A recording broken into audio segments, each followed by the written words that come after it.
It's time for Windows Weekly. Paul Thurrott is in Pennsylvania. Richard Campbell's in Lithuania. We're going to talk about Week D, a lot of AI news, Xbox news, and, yes, a Lithuanian whiskey. All of that and more coming up next on Windows Weekly. Podcasts you love. From people you trust. This is Twit.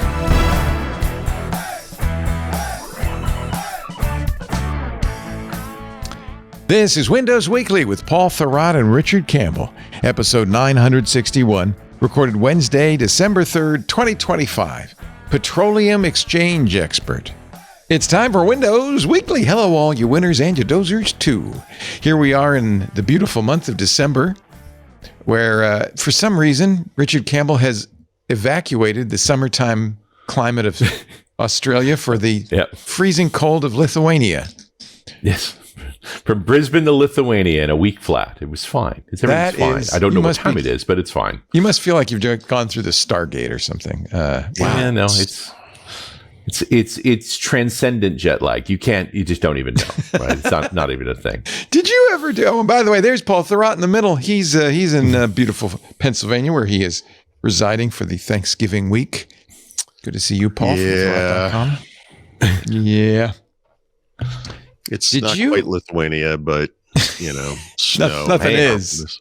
I'd like to be clear. I'm in Pennsylvania next week. So I know we're excited. Monday. All roads lead to Macungie. Monday, a few days. Get my Macungie time in. 5 days from now, we're going to do our holiday special. We'll pre-record it because we don't want to make those guys work on December 30th, but or December. I guess it'd be New Year's Eve. But anyway, we're going to play the holiday special then, but we will record it on Monday, and you're all invited to watch at noon Pacific, 3 p.m. Eastern.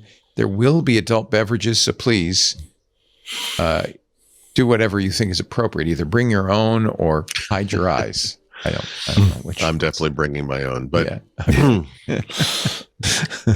I have some particular selections I need to bring as a housewarming. Oh man, I wish I could be there.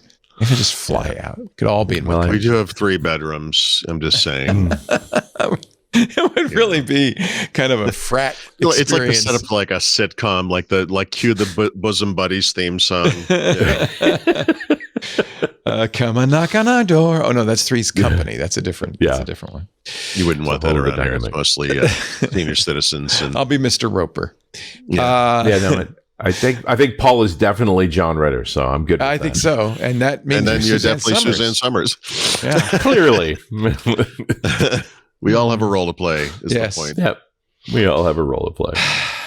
So, Week D, the best week, the week we all look forward to. I have to go back and look at the calendar because, so last month was November. Week D was the week of Thanksgiving. There was no update that week. And then the following week, Monday, was December 1st. And that's when they decided to ship the Week D update because, fun.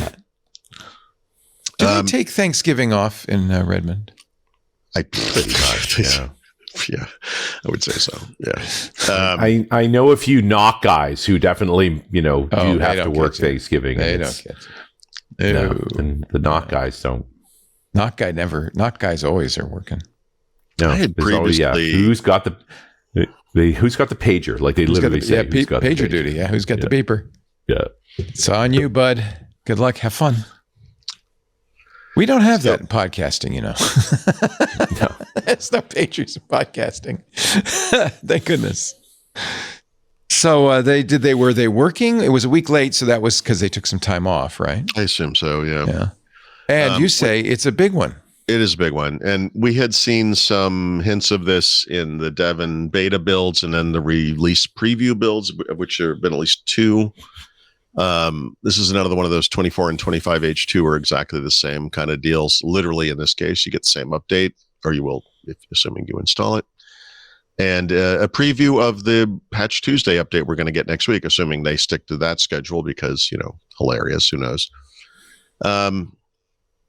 And there's a lot here. So Copilot plus PC, it's mostly improvements to existing features. So agent and settings is getting better. There'll be more choices in that drop down that you can just interact with directly instead of having to go find the setting.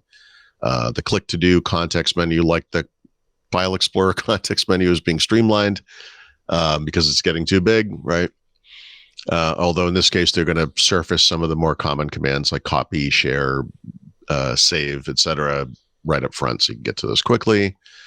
And then they're going to make them into icons that we don't understand, because I really like that. Yeah, they're going to start with hieroglyphics, and then they're going to move to some kind of a Mesopotamian language of some kind. All Sumerian all the time. Yeah, exactly. It's like, what's the fish again? That share? Okay. That's just weird, You got your loaves, you got your fishes. I don't know. It's not that complicated. You got to save, or you could cut on your own. I don't know. Yeah. So what's the squiggly line? Yeah, exactly. That, my friend, is the River Nile, the mother of us all. Yeah, in this case, the river Styx. So, it's weird because as I go down this list, I'm like, man, I feel like I've been talking about this for months. Like, this is just the same stuff over and over again. But now it's coming out to the world, right? So we don't really have this stuff quite yet. Click to do, streamline menu. If you are using click to do and there's a table on the screen, you'll automatically get a context menu with actions specifically for that, one of which will be that save to Excel thing, which is really nice. Or potentially nice. I've never experienced it, but that's one I've been trying to play with, because you get a table like in a PDF or a website or whatever. It's kind of a cool feature.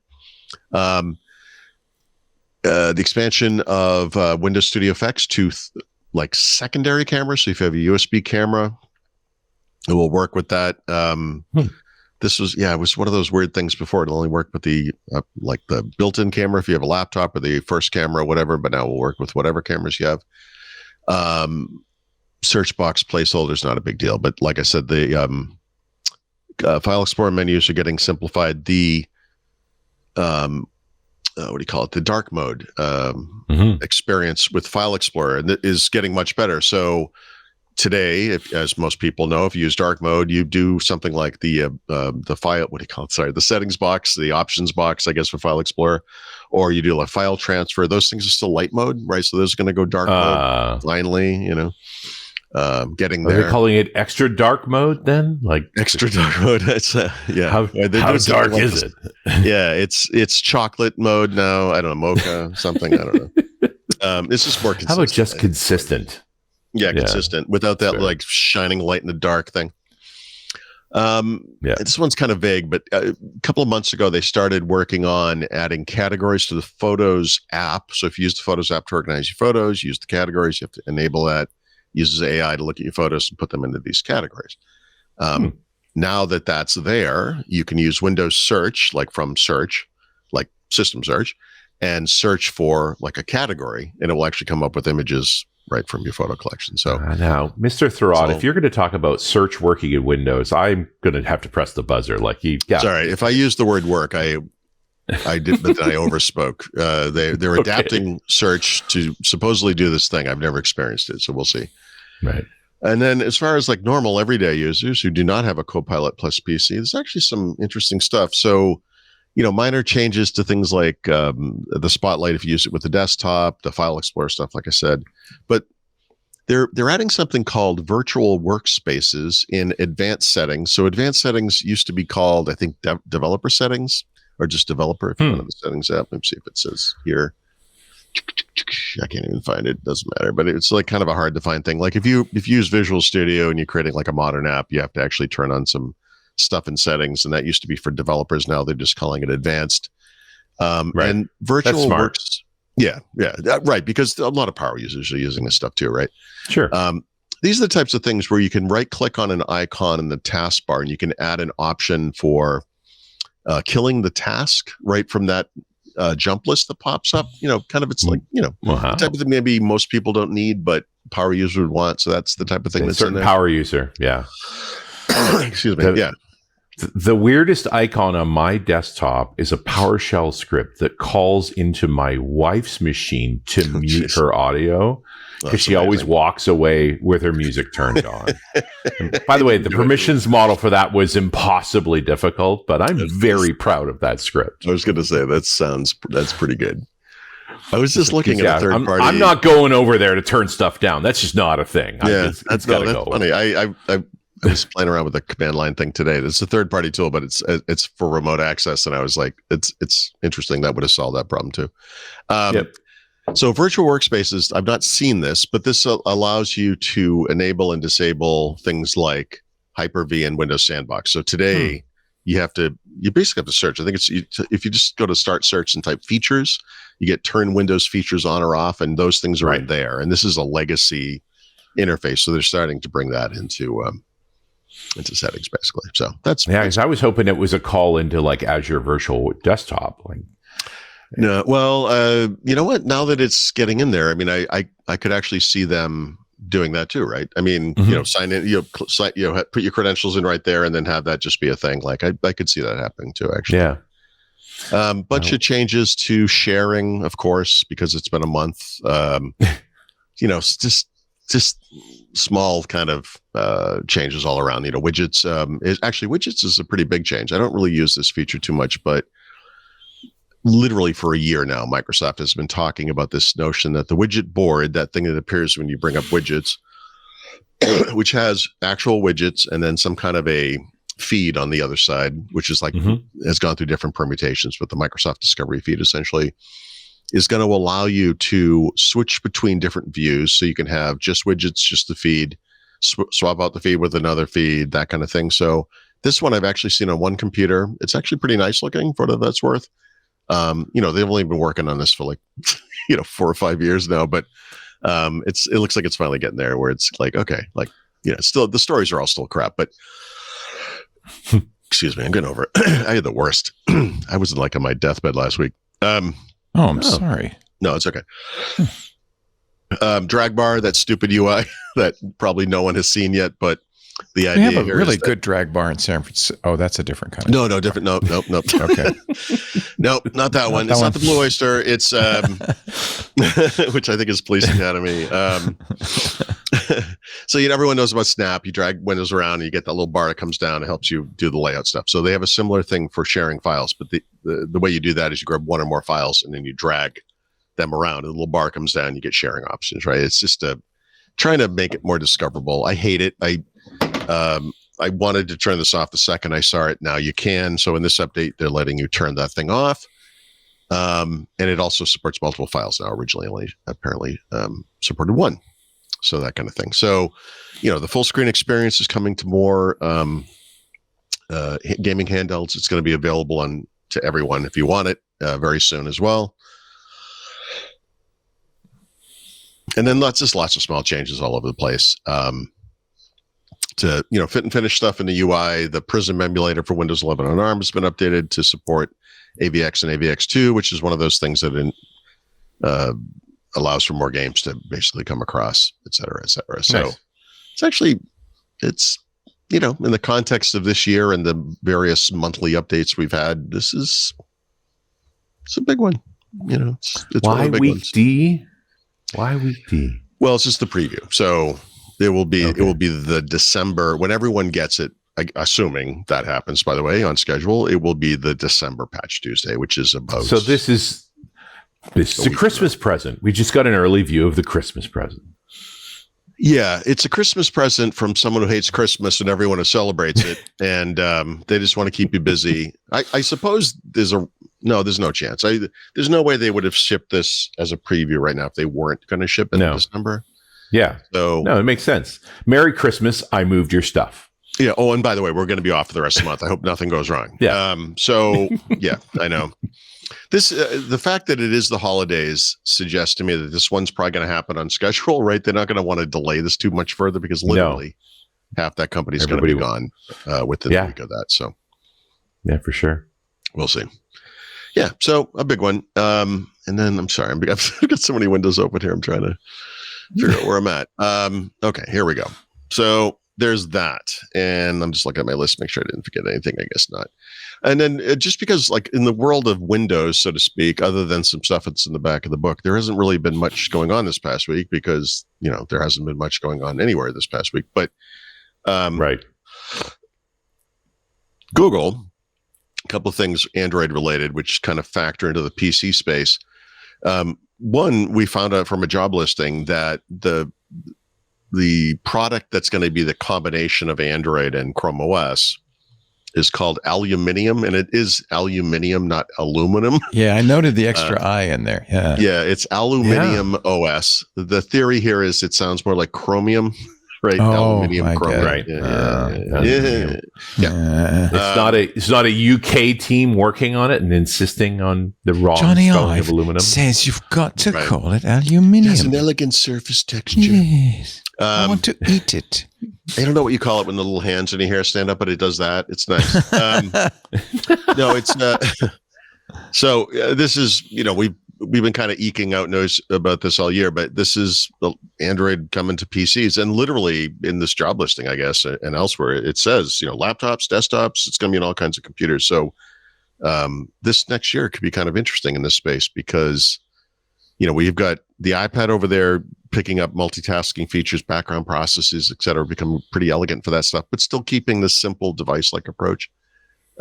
Aluminium or Android has a desktop mode, floating windows, multitask. It's kind of interesting. So they're kind of going after that. I assume it's basically. I'm sorry to keep coughing. I'm fine when I'm not on camera.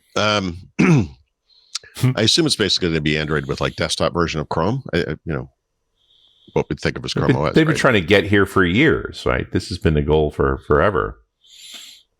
Well, someone jokingly responded to this story and said something like, "Oh yeah, this is the strategy until they change it 5 more times." And I'm like, actually, I think this is the 5th change. It was going to be Android, it was going to be Chrome OS. It was, Chrome OS is coming to tablets. Then we go back and forth. I'm gonna have to get something to drink here. But this is what Andy Rubin wanted all along, right? The creator of Android from the beginning. He wanted it to be the operating system. If you think about how Google uses it, it is, right? I mean, Chrome OS is kind of the outlier in a way, even though there are Chrome or Android bits in there, and then more and more over time. But basing everything on the single code base, kind of makes sense. Yeah. Jeez, I am so sorry. But the other thing that happened was Google released Android 16 QPR2, which is quarterly platform release 2. This is that thing they do every quarter. I'm guessing. It is. With great astute awareness.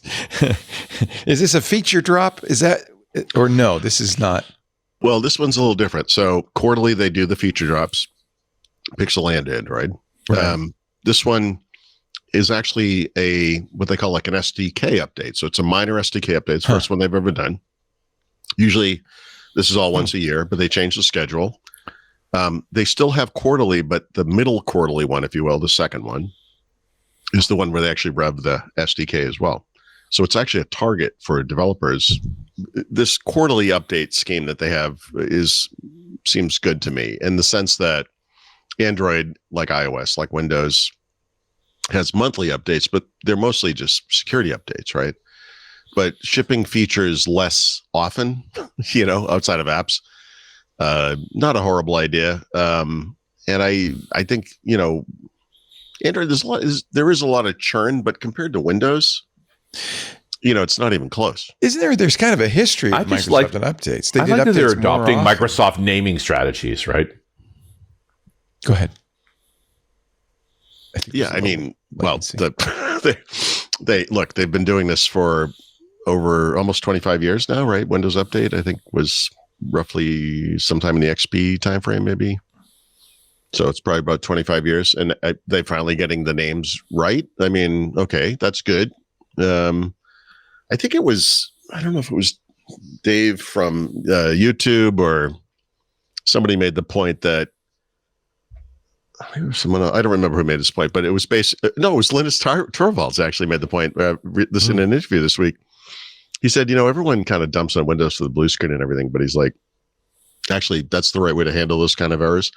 And he said, I guarantee you, based on my experience working on Linux, that most of those things are caused by bad hardware, not from the OS. That's right. And something you can't Microsoft always gets dumped on, but it's like, Yep, you did something wrong, but bailing is the right approach, Yeah. So, well, and you also have chosen the path to support the largest diversity of hardware, and so you're going to have more problems. Yeah, I made this observation in the mid '90s. Someone was talking about this literally at a party in San Francisco. Some guy was saying, Apple has the best engineers in the world. Blah blah. I'm like, really? With the 3 computers they make, they get those things running every day. That's great. I'm like, Microsoft makes Windows running a billion possible permutations of hardware configurations. The fact that this thing boots up at all is a miracle of computer science. I mean, I'm like, whatever. But I mean, it's nice having a known quantity, to target. But when the thing you're targeting is literally hardware abstraction, could be anything, that's what your results are going to be too. Yeah. Anyway. Let's take a little time out, and we will continue. Windows Weekly is live from Vilnius and Makunji. Yep. Sister cities, bound by as tragedy and sadness. And if you want, I will have Petaluma send you each a chicken, and we can be triplets. The show today brought to you by OutSystems, the #1 AI-powered low-code development platform. Organizations all over the world. This is actually a tale as old as time, have faced, at least as old as the digital era, this build versus buy conundrum, right? If you need software to run your business, I know this intimately because we faced this. We needed a system to run our workflow. We needed a system to run our sales. And you face this, do you go out and you buy something that, isn't going to be exactly right? It's like buying a suit off the rack. It's going to sort of fit, but the other thing is you're going to look like everybody else in the world because it's, everybody's running the same stuff. Or do you bite the bullet and create your own stuff at great expense, a lot of resources, and perhaps facing quite a few bucks? We have a sales system that we built our own. I think this might have been a mistake. Jeff Needles, who was a coder, he said, I can do it. And it's good, except that if more than one person tries to save a record, the whole thing goes down. So we have a company-wide alert. Stay out of the sales system. I'm in it. And Jeff Needles, as is often the case when you build your own, is long gone and, can't fix it. So this is a tough conundrum. Well, now there's a third way, thanks to OutSystems. Build versus buy, or use a low-code AI-powered platform. Organizations all over the world are using this to create custom apps, AI agents on the OutSystems platform, and with good reason, because OutSystems is all about outcomes, helping teams quickly deploy apps and AI agents and deliver results. And man, they have the results, the success stories. Just take a look at the website. They helped a top U.S. bank develop an app for customers. So this was a, end user app to open new accounts on any device. And they got great results, 75% faster onboarding times, among many other great results. You could also be used for internal software. They helped one of the world's largest brewers deploy a solution to automate tasks and clear bottlenecks. They delivered a savings of 1 million development hours. They even helped a global insurer accelerate development of a portal and app for their employees, which delivered a 360-degree view of customers and a way for insurance agents to grow policy sales. It's better than building your own because you've got this great OutSystems platform to start with. You've got AI on your side. You've got low code. And it's definitely better than buying because, well, it's less expensive and you're going to get a result that is exactly what you need. The OutSystems platform is truly a game changer for development teams. With AI-powered low code, teams can build custom future-proof applications and AI agents at the speed of buying. And of course, because it's OutSystems, you get all of this infrastructure automatically, fully automated architecture, security, top-flight security, integrations with a variety of other tools. You get data flows, you get complete permission control. With OutSystems, it's so easy to create your own purpose-built apps and agents. There's really no need to consider off-the-shelf solutions ever again. OutSystems, they've solved this fundamental conundrum. OutSystems, #1 AI-powered low-code development platform. Learn more at outsystems.com/twit. That's outsystems.com/twit. We thank them so much for supporting Windows Weekly, and I hope you'll check them out. Make sure you use that address too so they know you saw it here. outsystems.com/twit. You know, one of the big stories in the Apple world, I even saw it on the nightly news, is they fired the hotshot, John Gianandrea, that they got from Google for AI, and hired a Microsoft guy. Well, wow. Sort of a Microsoft guy. Sort 16 years at Google, 6 months at Microsoft. But, you know, I think I've worked for Microsoft more than he has. But yeah. It's a big story. Do you know this guy, Subramaniam? No, nobody does. I'm surprised no one. I wrote about this quickly the other night because it was nothing had happened all day, and then suddenly between dinner and the time I went to bed, there were 3 big stories. That was one of them. But he's been on the outs for a while, right? So they failed with conversational Siri. I think he's taken the blame for that. They took that away from him, right? Still, the whole Apple intelligence thing, it's fine. Like, it's fine for what it is, but it just hasn't really taken the world. It's not competitive with all the other tools, including Copilot. No. And, and right now they just have a handoff to ChatGPT, which is fairly inelegant and whatever. But he was one of the big, he was a big snag for them from Google at the time, 2018, I think.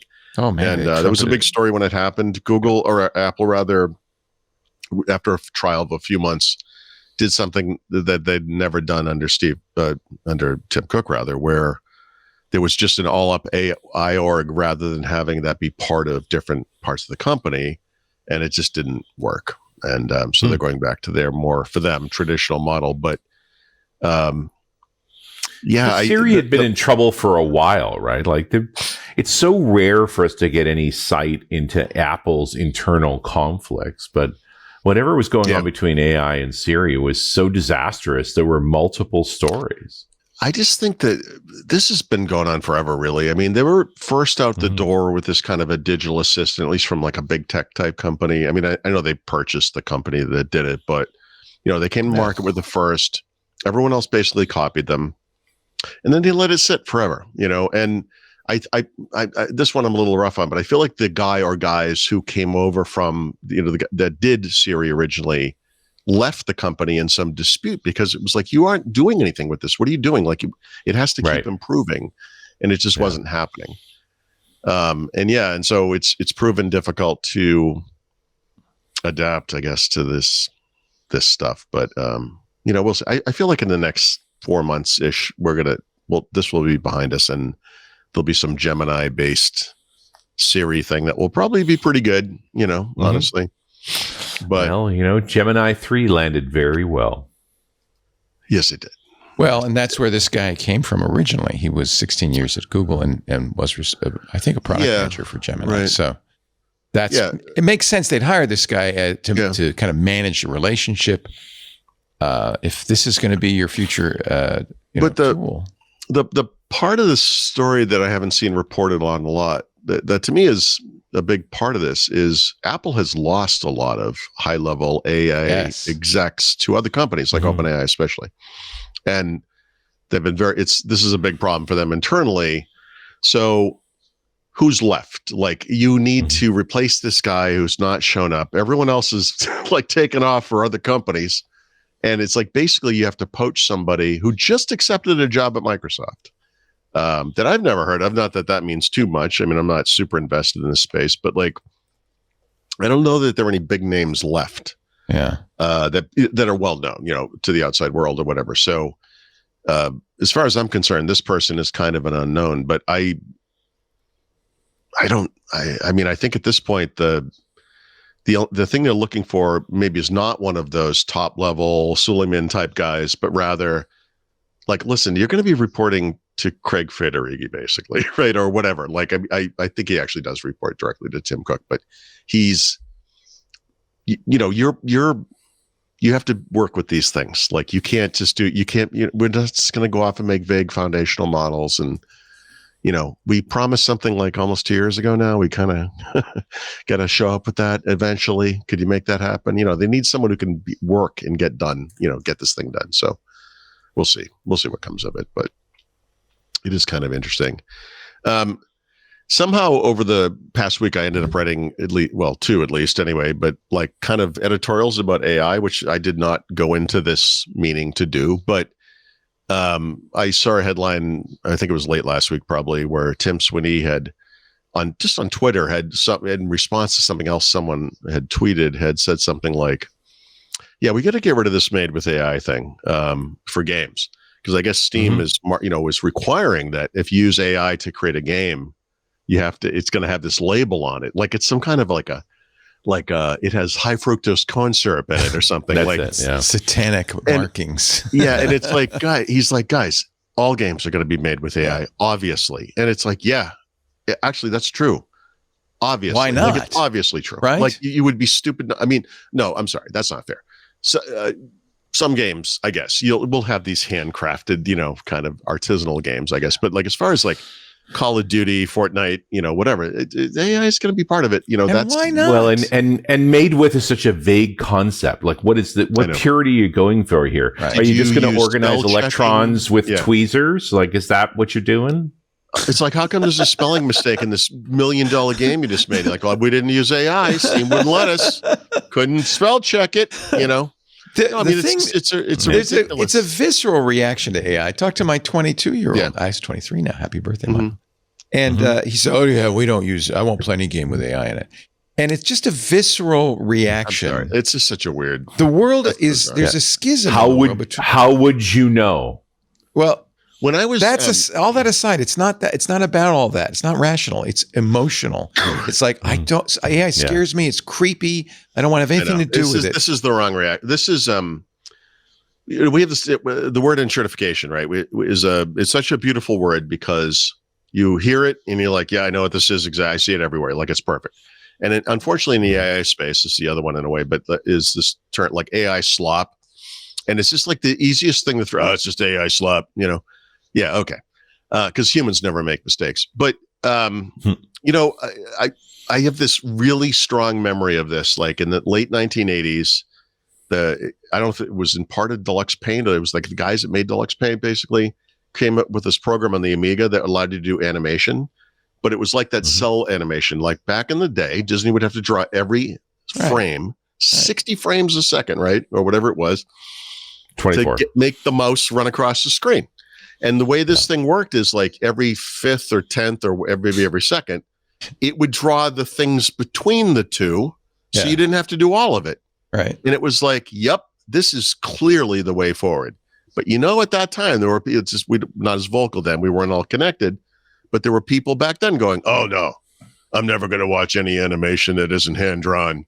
That's crap. And it's like, we just invented animation 2 weeks ago. Like, relax.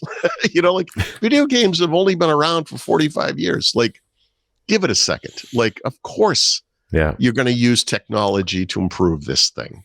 Like, of course. Yeah, you and I know that. I don't know. I like my. I wouldn't belabor my chromium tweezer strategy.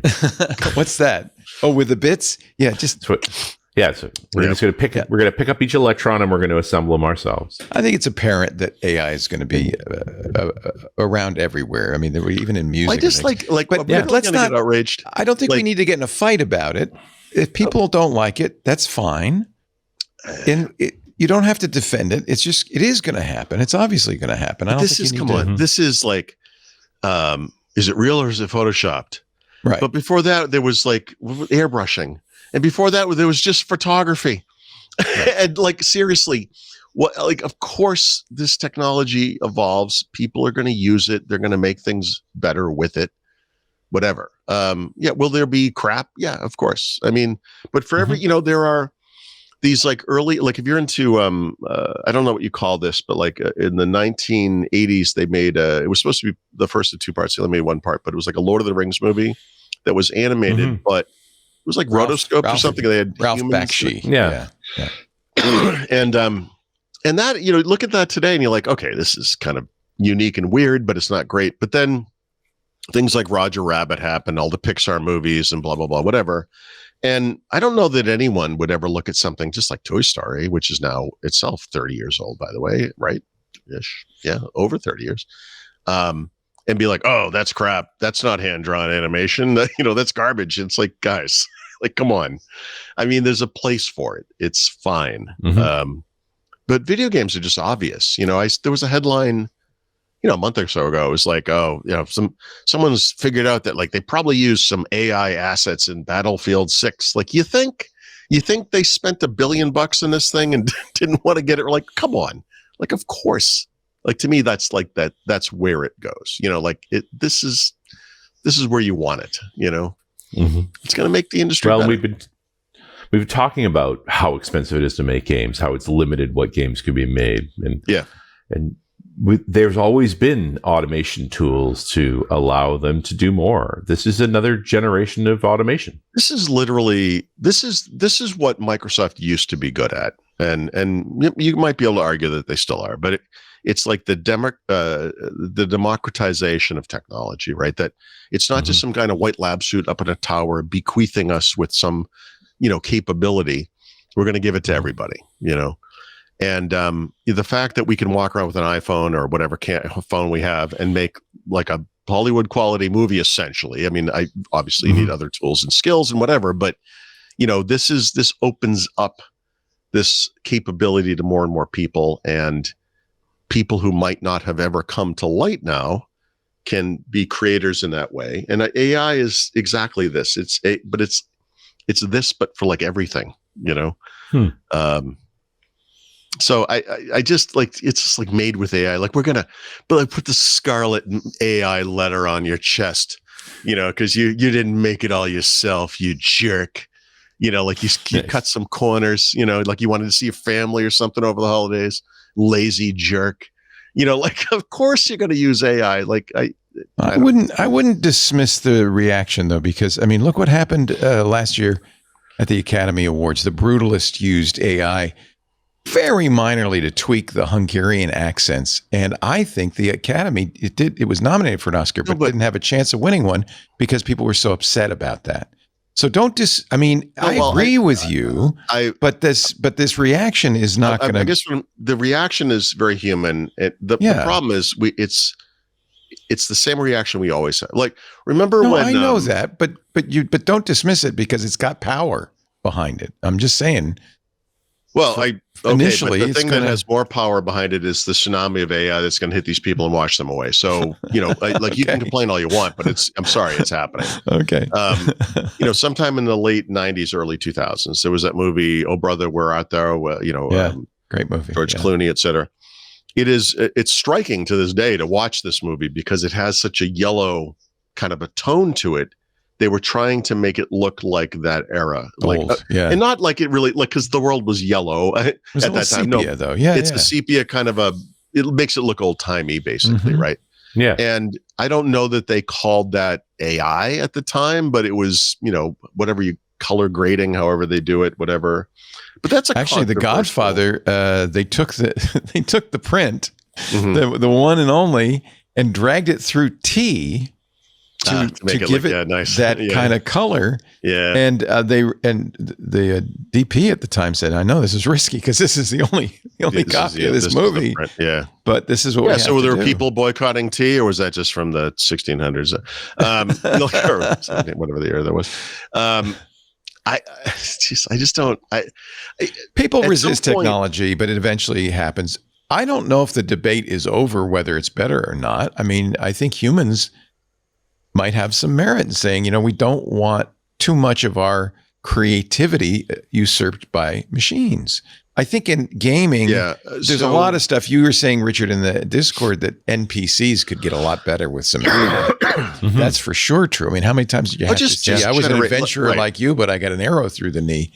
You don't need to hear that again and again and again. When the latest Call of Duty came out, they were promoting it as they would, right? And so one of the things they were promoting was like, we're launching with more multiplayer levels than we've launched with ever or whatever in a long time. And I looked it up, and it was like there were 2 more than last year. Like, it wasn't even that much more, but I'm like, okay. But they were talking about, like, they have the people who make these games, these particular levels, like the types of things you would play multiplayer, have these design patterns. And I don't remember the names of them, but it's basically like a 3 route deal. Like, there's a middle route, And then the side routes, guys come in and you have flanking and things, and guys are all over the place. And when that works, there's a magic to it. And if you play that game or any other game where this works out really well, every once in a while you run into a level where you're like, oh my God, like they really nailed it with this thing. Like people love it when it comes up as a choice. Everyone's like, yep, we're playing this one. This is great, and then there are the ones that fail, right? I mean, some aren't as good, but that's the type of thing that AI would be good at, right? You have 25 years of history of maps, like probably maybe thousands at this point of maps.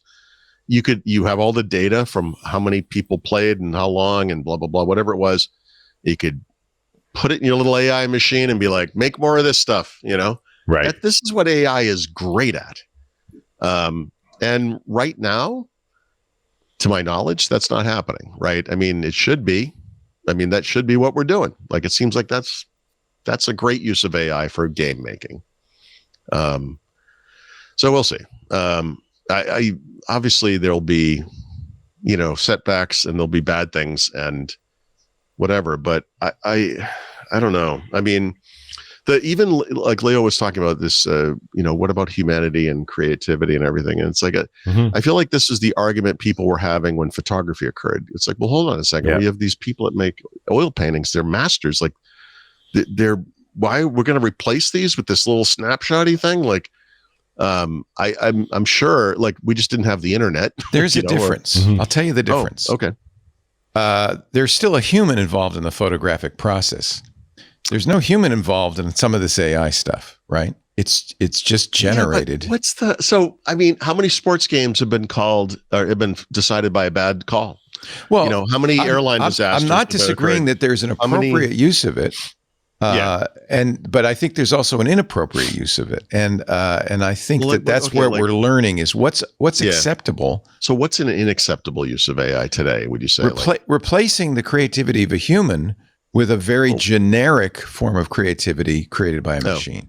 Well, what if it was better though? I mean, like at some point, if it's not so generic. Well, this is the debate in music right now. I mean, Spotify. At least I got a ride from an Uber driver. He said, this is just my sideline. I actually, I make an album a week with Suno. He's not a musician. Okay. Wow. He makes an album a week, which he uploads to Spotify. He says, I'm making a few $100s a month now, but all it takes is one to hit and I won't have to drive anymore. And he is one of an army of thousands people doing this. And I think we're at the tipping point now with music. Where you probably, the chances are good you're listening to more artificially created music. Look, guys, we're all kind of the same age here, right? I think we can all agree most of the music that's out today is crap. So it's like when you tell me that we're going to replace an auto-tuned, non-professional singer with an AI thing, I mean, like, this is 6 1/2 dozen as far as I'm concerned. Music has been fake for a long time. Yeah. By the way, I saw this somewhere in the thing. Someone said, well, who did photography put out of work? Who cares? You don't know who those people were. They were painters. But I have an answer to that, which is who does the AI image generator put out of work, right? Because the example I've always used is I write several articles a day on most days. I don't use AI to generate an image for every single one of them, but I could very easily. And the benefit of that is I have a unique image that no one else is going to have. It's not like a stock photography thing. I know graphic artists. I cannot afford to pay them to do this work. None of them could generate 4 images within seconds of me asking them. Then say, one of those is pretty good, but change it like this, and go through that process for 5 or 10 minutes and then create an image. That is something new. Right. So that's not a job being replaced. My graphic artist friends are not being put out of work. They were never getting that job. That job did not exist. So this is creating new opportunities. Like this is I've said this about AI, fundamentally it like saves you time. But the other way to say that is like fundamentally, it also saves you money. And then there's this nexus of saving time and money where something new is created.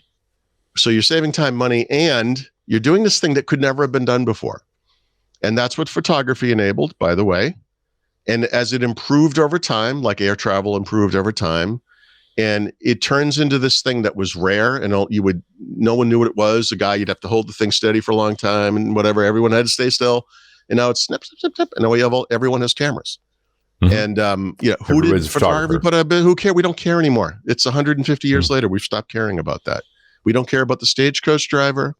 We don't care about the cobbler. We don't care about the shoesmith. Which is a cobbler, whatever. That's not the point. Like if the way things are now is the best they've ever been. I'm sorry, but what are you talking about?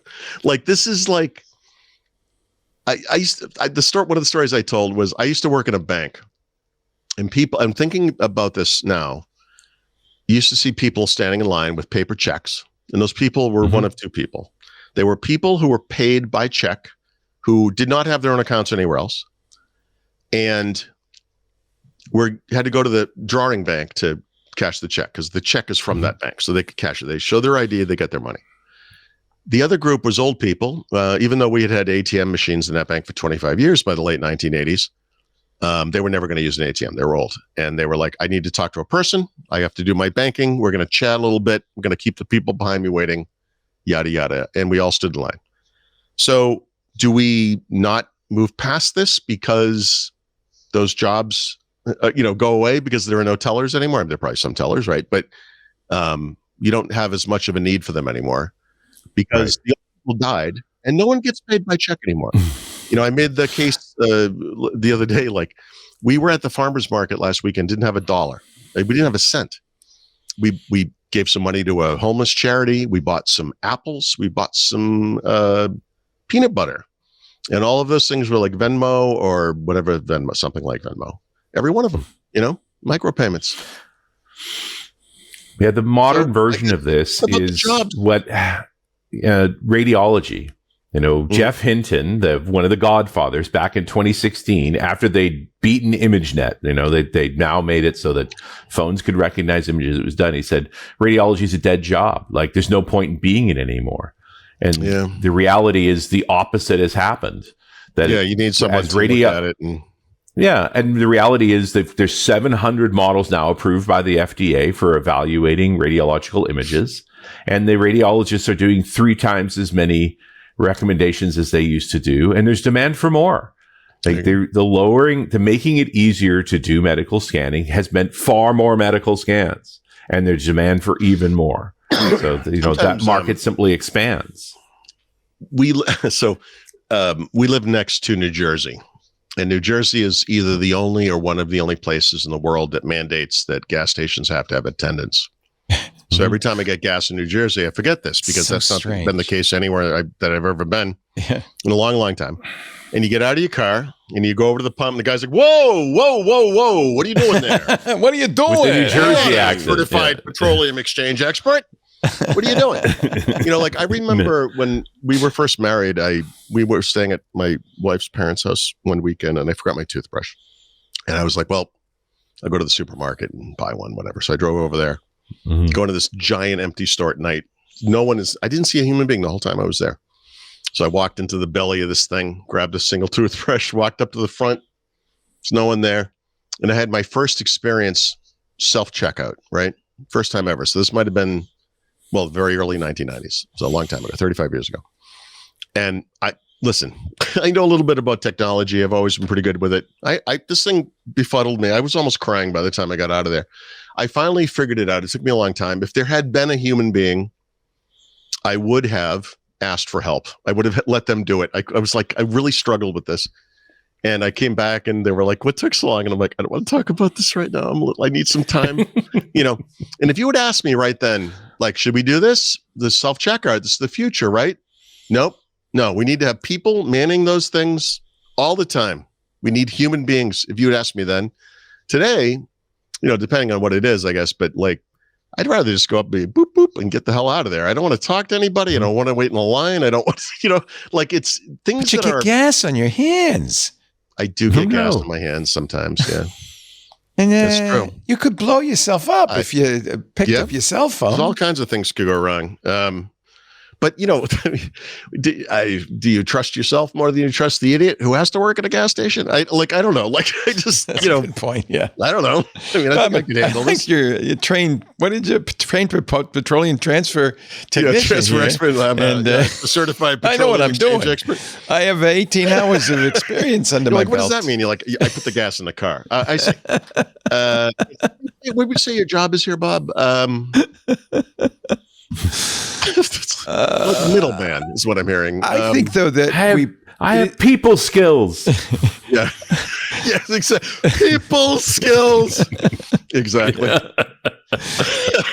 I think that though it would look, I go down on both sides on this one, but I think it's not unreasonable to say that there should be and are things that AI is good at and should be allowed to do, but then there are things that it's that old tweet from a famous writer who said, I don't want AI to write my novels and make my music for me. I want it to do the stuff I don't want to do, so I have more time to write novels and make music. Right? But everyone has different skills, right? One of the things that always blew my mind was like a writer like Stephen King, who writes these 1,000-page books. Back in the 1980s, especially back when he would have been doing this on a word processor, which at the time was probably like a sign of the devil from the people who were still working on mechanical typewriters, however they were writing their books. And he never took notes about the characters. So you would, like when he got back to them, like there would be all these weaving storylines. And it's like, all right, so where's Bob now? It's like, let me go back in my notes. He never did that. He just wrote the stories, right? And so, editors would have to read these things and be like, actually, the timeline here doesn't make sense, or the moon isn't where it would be where you said it, or whatever it is, right? So you have to check that stuff, right? And I feel like that's something AI would be good at, right? Like, just make sure this makes conceptual sense, or whatever. Sure. That's like a writer could use that kind of a. Here's the quote. Yes, I want AI to do my laundry and dishes so that I can do art and writing, not for AI to do my art and writing so that I can do my laundry and dishes. Yeah. No, that's fair. I mean, sure. Yeah. No, that's a good one. That's a great quote. By Joanna Machevsky. Yeah, Machevska. Yeah, video game enthusiast would like more time to do nothing. That's weird. So I don't know. No, but loading a dishwasher is hard. It's no, unloading a dishwasher is terrible. If we didn't call this AI, if we just said technology, right? This conversation would be a little bit different because we're very comfortable with the fact that we use technology for everything. That dishwasher we're talking about has a computer in it, Yeah. Like there's something, AI is like almost tainted, It is. It's partially tainted, like for those of us in the know, and by that I mean guys like you and me, not because we're like super smart about AI, but we've been dealing with the kind of marketing of AI for a long time. Yeah. Microsoft has been talking up AI, or Apple has been talking up machine learning, or whatever it is, for years and years, and now it's exploded. So now we're like, geez, what's happening here? There is this visual reaction to it. It's like, I thought it was just spell checking. No, that's AI. That's AI. And you're like, is it? I don't know. I don't know what's AI. Like, I think AI just it gets a bad rap, Oh, it definitely does. We've got a guy coming up on Intelligent Machines. He's a former spy. Okay. And he says that soon it'll be machines spying on machines, and we all need to become spies in the future. Yeah, it's a very interesting premise. So that'll be a fun conversation. Right. This is like a Daniel Suarez wet dream. It is. This is going to go. Yeah. This is just going to. Yeah. He's set for life now. Yeah. All those storylines. I should talk to Daniel. See what he's up to. Like you wrote these stories 10 years ago that seemed so futuristic and insane, and now it's here. Like, they're almost tame by comparison. Right. Yeah. Let's take a little break. More to come. You're watching Windows Weekly. Paul Thurrott and Richard Campbell. Our show today brought to you by a well-rested Leo Laporte. Thanks to my Helix Sleep mattress. Love my Helix Sleep. Are you getting ready for the holiday hosting season? You said you have extra bedrooms, Paul. Maybe you want to take a look at improving the mattresses and all of those. I'd like to improve my mattress. Well, I was thinking about this last night as I lay on my Helix Sleep. I've lost so much sleep this week, Leo. This is such an important part of your life. Do not stint. Sleeping is essential. So don't forget, when you're shopping for everyone else this season, to give yourself a little something, a great night's sleep with a new Helix mattress. This is the one thing you don't want to stint on. And the good news is there's a Helix just right for you. No more night sweats, no more back pain, no motion transfer. You don't want to settle for a mattress. You deserve better. You don't want to settle for a mattress made overseas with low quality, I don't know where they got it, materials, then shipped in a container ship so it absorbs the fine aroma of the fresh sea air and the bunker fuel. And then you open up the box and you go, wow, it smells like a container ship in here. No, you don't want that. You deserve better. Rest assured, your Helix mattress, our Helix mattress, is assembled and packaged and shipped from the fresh air of Arizona within days of placing your order, by the way. They make them to order. So it is ready to go. You know, it smells great. And we did this before we bought our Helix Sleep. Take the Helix Sleep quiz, which, you know, different types of sleep deserve different kinds of mattresses. Again, you wouldn't just go and buy a shoe of any size. You will get a shoe that is comfortable, that fits. You want a mattress that's going to match your sleeping style based on your personal preferences. Do you like firm? Do you like soft? How you sleep? And I have to tell you, there's evidence this works.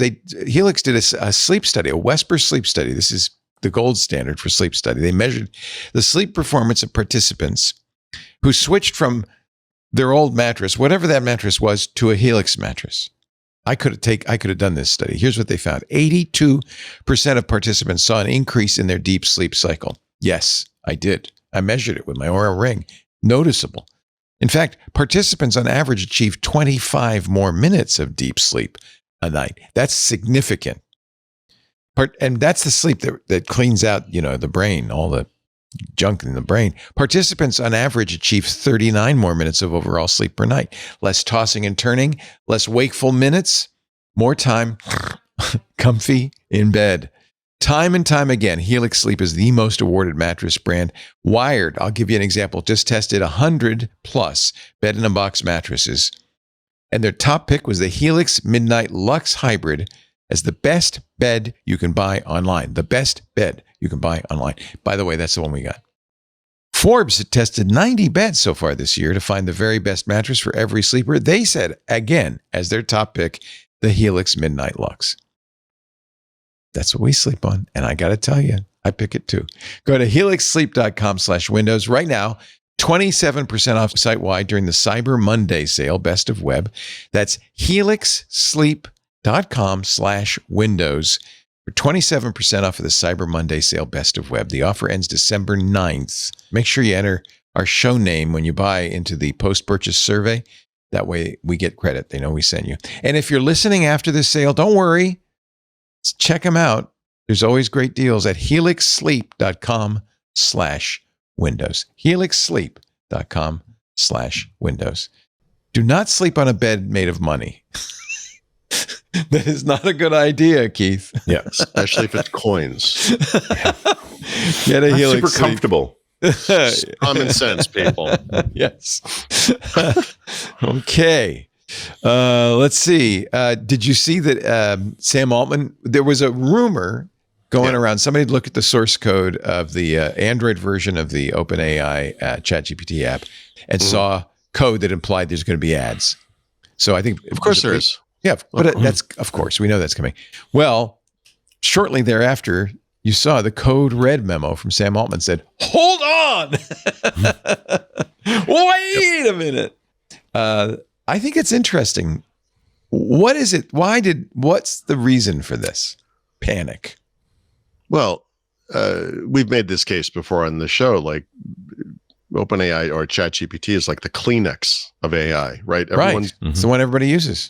Yeah. Everyone uses it. It's a bizarre example of something very technical that normal people are actually paying for. I don't even know how they found out about it. It's very interesting. It must be word of mouth, essentially. Like, Yeah. these people are not reading tech blogs, whatever.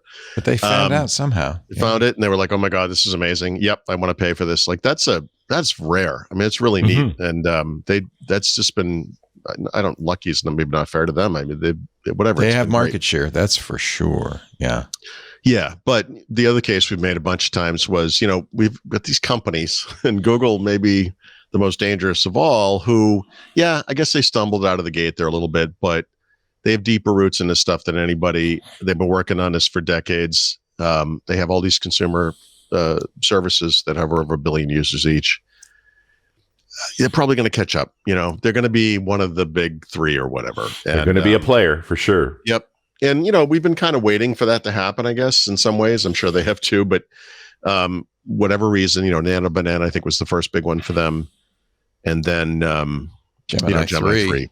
And this is the one where it's like, forget everything you ever heard about this. They're doing great. Like, these guys are nailing it. And that's a lot of what floats OpenAI is the same thing that floats anything Wall Street related, which is just hope for the future. And this is eventually the dog is going to start wagging the tail, and it will make sense. Or something. You're already seeing this. That whole Bloomberg diagram of NVIDIA investing in companies so they can just pay that money back to NVIDIA for parts. Yes. Is this self-dealing thing that tries to keep the trends of growth looking like they're going to continue. To keep those investors on board just a bit longer. Big platforms that have been around a long time, like Windows is a great example, but also, Google search and a lot of the things Google makes, whatever, are the types of things that are big enough that even if they fail, so to speak, or some other thing is better and comes out and makes them look bad, whatever, inertia goes a long way, especially when you're, you have 1 billion customers or whatever it is. So it takes a lot to get people to switch and move off and whatever. So, they were always going to be able to buy some time. ChatGPT, though, comes up in a slightly different era, doesn't it? This is like the Netflix era. This is the Spotify era. This is you're paying per month for a thing that if it makes you upset today, you can be like, nope, and you take it away. Turn it off. And you go to the next thing. And there are a lot of other things that do the same thing, right? And so the stickiness of ChatGPT is an unknown, I guess I would say. Obviously, a lot of these features they're building into it, like memory and so forth, where it gets to know you or has a personality and you develop some kind of a weird relationship with it, play into the stickiness part, right? This is maybe the impetus for that stuff. I don't know, but there's a big question here whether they're going to be some kind of a flash in the pan. But the problem for OpenAI is that they're on the hook for $1 trillion, by the way, of interweaving monies that no one actually has. And there's gonna, I know, just thinking about this from like the Xbox perspective, like there was a time 3-4 years ago where there was a quarter in the fall. It was like before the holidays, and Microsoft said a certain third-party game title went blockbuster, and it like actually raised the whole Xbox boat. And they were talking about Fortnite at the time, and they didn't say the name of the company or the product because it wasn't theirs, but they had to make a note of it because it was like, why is this is up incommensurately with normal quarter over quarter. And the opposite could happen to OpenAI, where eventually it will be some company. It could be NVIDIA, it could be Amazon, it could be whomever, where something comes due and they're like, we don't actually need that capacity. We're not going to pay that. Right. And then that company will have to report that. And maybe in the beginning, they'll be polite because you don't want to harm that company because that will snowball to you too. It's like they're all interlocked, right? Right. So there'll be some company randomly in some quarter will say something like, third quarter results were impacted by, less strong than expected, whatever, blah, blah, blah, like capacity wasn't, necessary, whatever it was. And that could snowball into something horrible. So the code red from OpenAI's perspective is the bubble bursting in their face, essentially, right? I mean, because that could happen quick. Yeah. And so lots of people have positioned themselves to be able to deal with this shock that is clearly coming. Well, if OpenAI disappeared, which is not going to happen, but if they just disappeared, tomorrow you woke up tomorrow, gone. There's plenty of models, right? That's but more saliently, OpenAI is Netscape in this little AI bubble drama, and they're going to be acquired. Yeah. Right. Inevitably. Right, well, their name, their brand recognition is worth something. Their models, that's tougher to call. What their value is. Also afford them and or be able to buy them, because in their current climate of antitrust and so forth, the companies that might want. Well, you got 3 more years that you could probably get away with it. Plus, you're talking about a company that's going to be essentially bankrupt, that's made promises they can't fulfill. And prices adjust sharply in those circumstances. Yeah, so maybe this becomes a too big to fail scenario, Yeah, I don't know. That it's not, right? They're not actually big companies. They're not employing a huge number of people. Like, they're pretty small entities. You know, the one that's really playing games right now is Meta, where Meta, who is running short of money because Zuckerberg spent that much, has now convinced investment groups to build data centers where Meta is promising to utilize them to have a rate, and now they're starting to securitize those data centers. So they're splitting up ownership across multiple packages so that it's like CDRs all over again in 2008. Yeah, it's like a vacation rental. You get like a week of the rental every year or something. Except now, if Meta doesn't need those data centers, just a whole lot of investors holding the bag. I don't have this in the notes, but there was because I just couldn't dig into it deep enough to figure out anything about whether it's true or not. But Microsoft allegedly just told their sales staff to lower all their targets on this AI stuff. It's just not working, and that's the type of story I would say today sounds like, you hear that and you're like, yeah, no, that sounds about right. But we don't really know. I don't want to. Reuters had the story, or actually the information has the story. Reuters has the story that Microsoft's denying it at this point. There you go. Yeah. So, well, they should.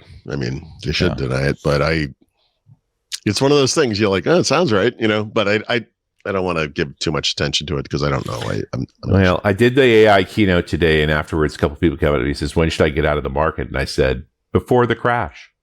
Yep. As usual. Nice. I think that's universal advice. Nice. Yeah. Yeah, boy. Yeah. Can't help with that one. Nope.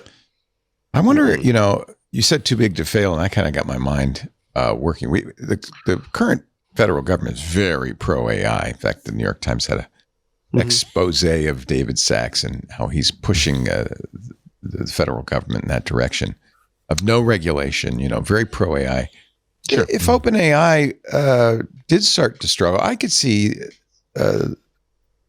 Trump saying, let's okay, right, we'll just make it ours. You probably saw the story a week or two ago. I think it was CFO of OpenAI or somebody just in an interview she kind of proposed out, this. It was a list of things like we would be open to ... government intervention ... and it was like whoa, and then Sam Altman came out, we don't need because the Treasury Secretary said under no circumstances are we going to do that. No, but you almost get a but I don't buy it. Was that like a little trial balloon? Like, to see what happened? Yeah, absolutely. You got to test the air on all of those things. Yep. Yeah. And I feel like that's what we're seeing. And there's no justification for it. This isn't the banking industry. This is not a contagion that's going to affect regular people. The tech giants have just been spending cash. They're not over leveraged. The investment guys, this is what being a sophisticated investor means. Congratulations. You can lose money. Right. It's okay. I mean, in the sense that Wall Street, like I said, is kind of selling a dream, so to speak. I mean, the problem for the economy is one of perception.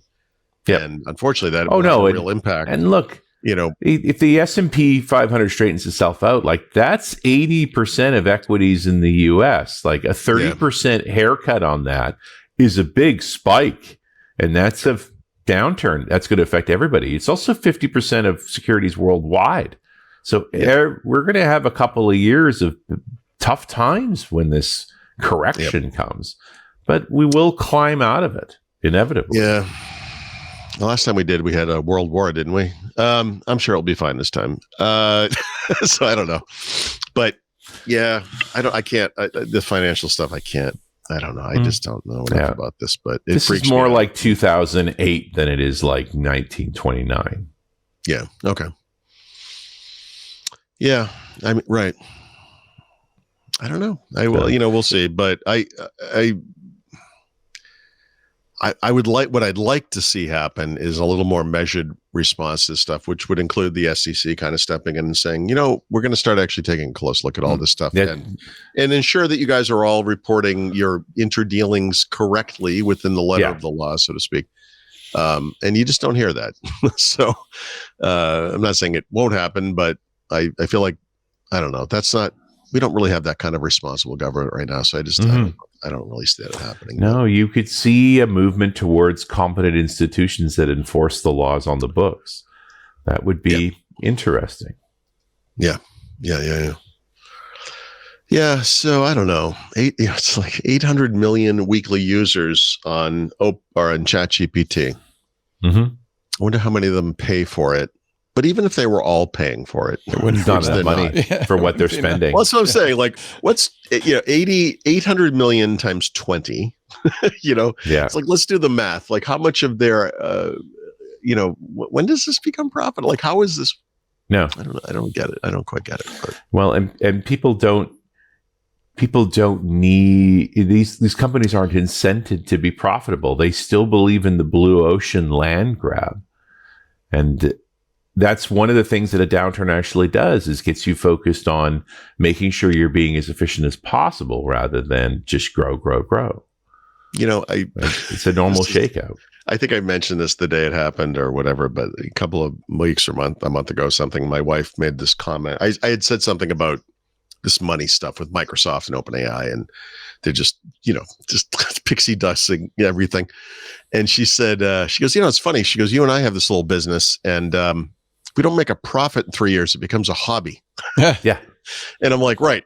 So what's the system? What's the thing they have? Like, how do we get in that boat? Yeah. Just throw us money. Yeah, it's just, this is power of the big lie model, right? But DeepSeek pointed a way to a more efficient option. Like, there's no reason they couldn't be working on efficiency, except that they've pitched this on infinite growth. B, the tech giants benefit from getting more data centers. We're the only ones that can do this. So this is how it has to happen. And China's they're looking back at the dot-com boom and saying the real win here was all the new fiber optic cable. The trick is not to go bankrupt doing it. And that's what the tech giants have been doing. They're stretching out their lead on cloud deployment so that nobody will ever be able to compete with them. Right. Yeah. The most likely outcome at the end of all this, literally, is look at whatever big tech is today. Will be what big tech is in 5 or 10 years. That's their main goals. We have a disruptive moment. Let's protect ourselves. Yep. We might see a little GPUs are going to get cheaper, but that's fine. They're a little excessively pricey right now. Yeah. Crazy. I'd like to be able to buy RAM. That'd be a feature. Yes. Oh, geez. It's like having another pandemic again. Oh well. Yeah. So these are not major stories, but oddly, Opera was in the news twice this past week. I'll actually do these in chronological order, not the order they are in the notes, because Opera has multiple browsers, which I've never completely understood, frankly, but they do. And they only make browsers. I mean, that's what they do. Opera Neon is their agentic browser.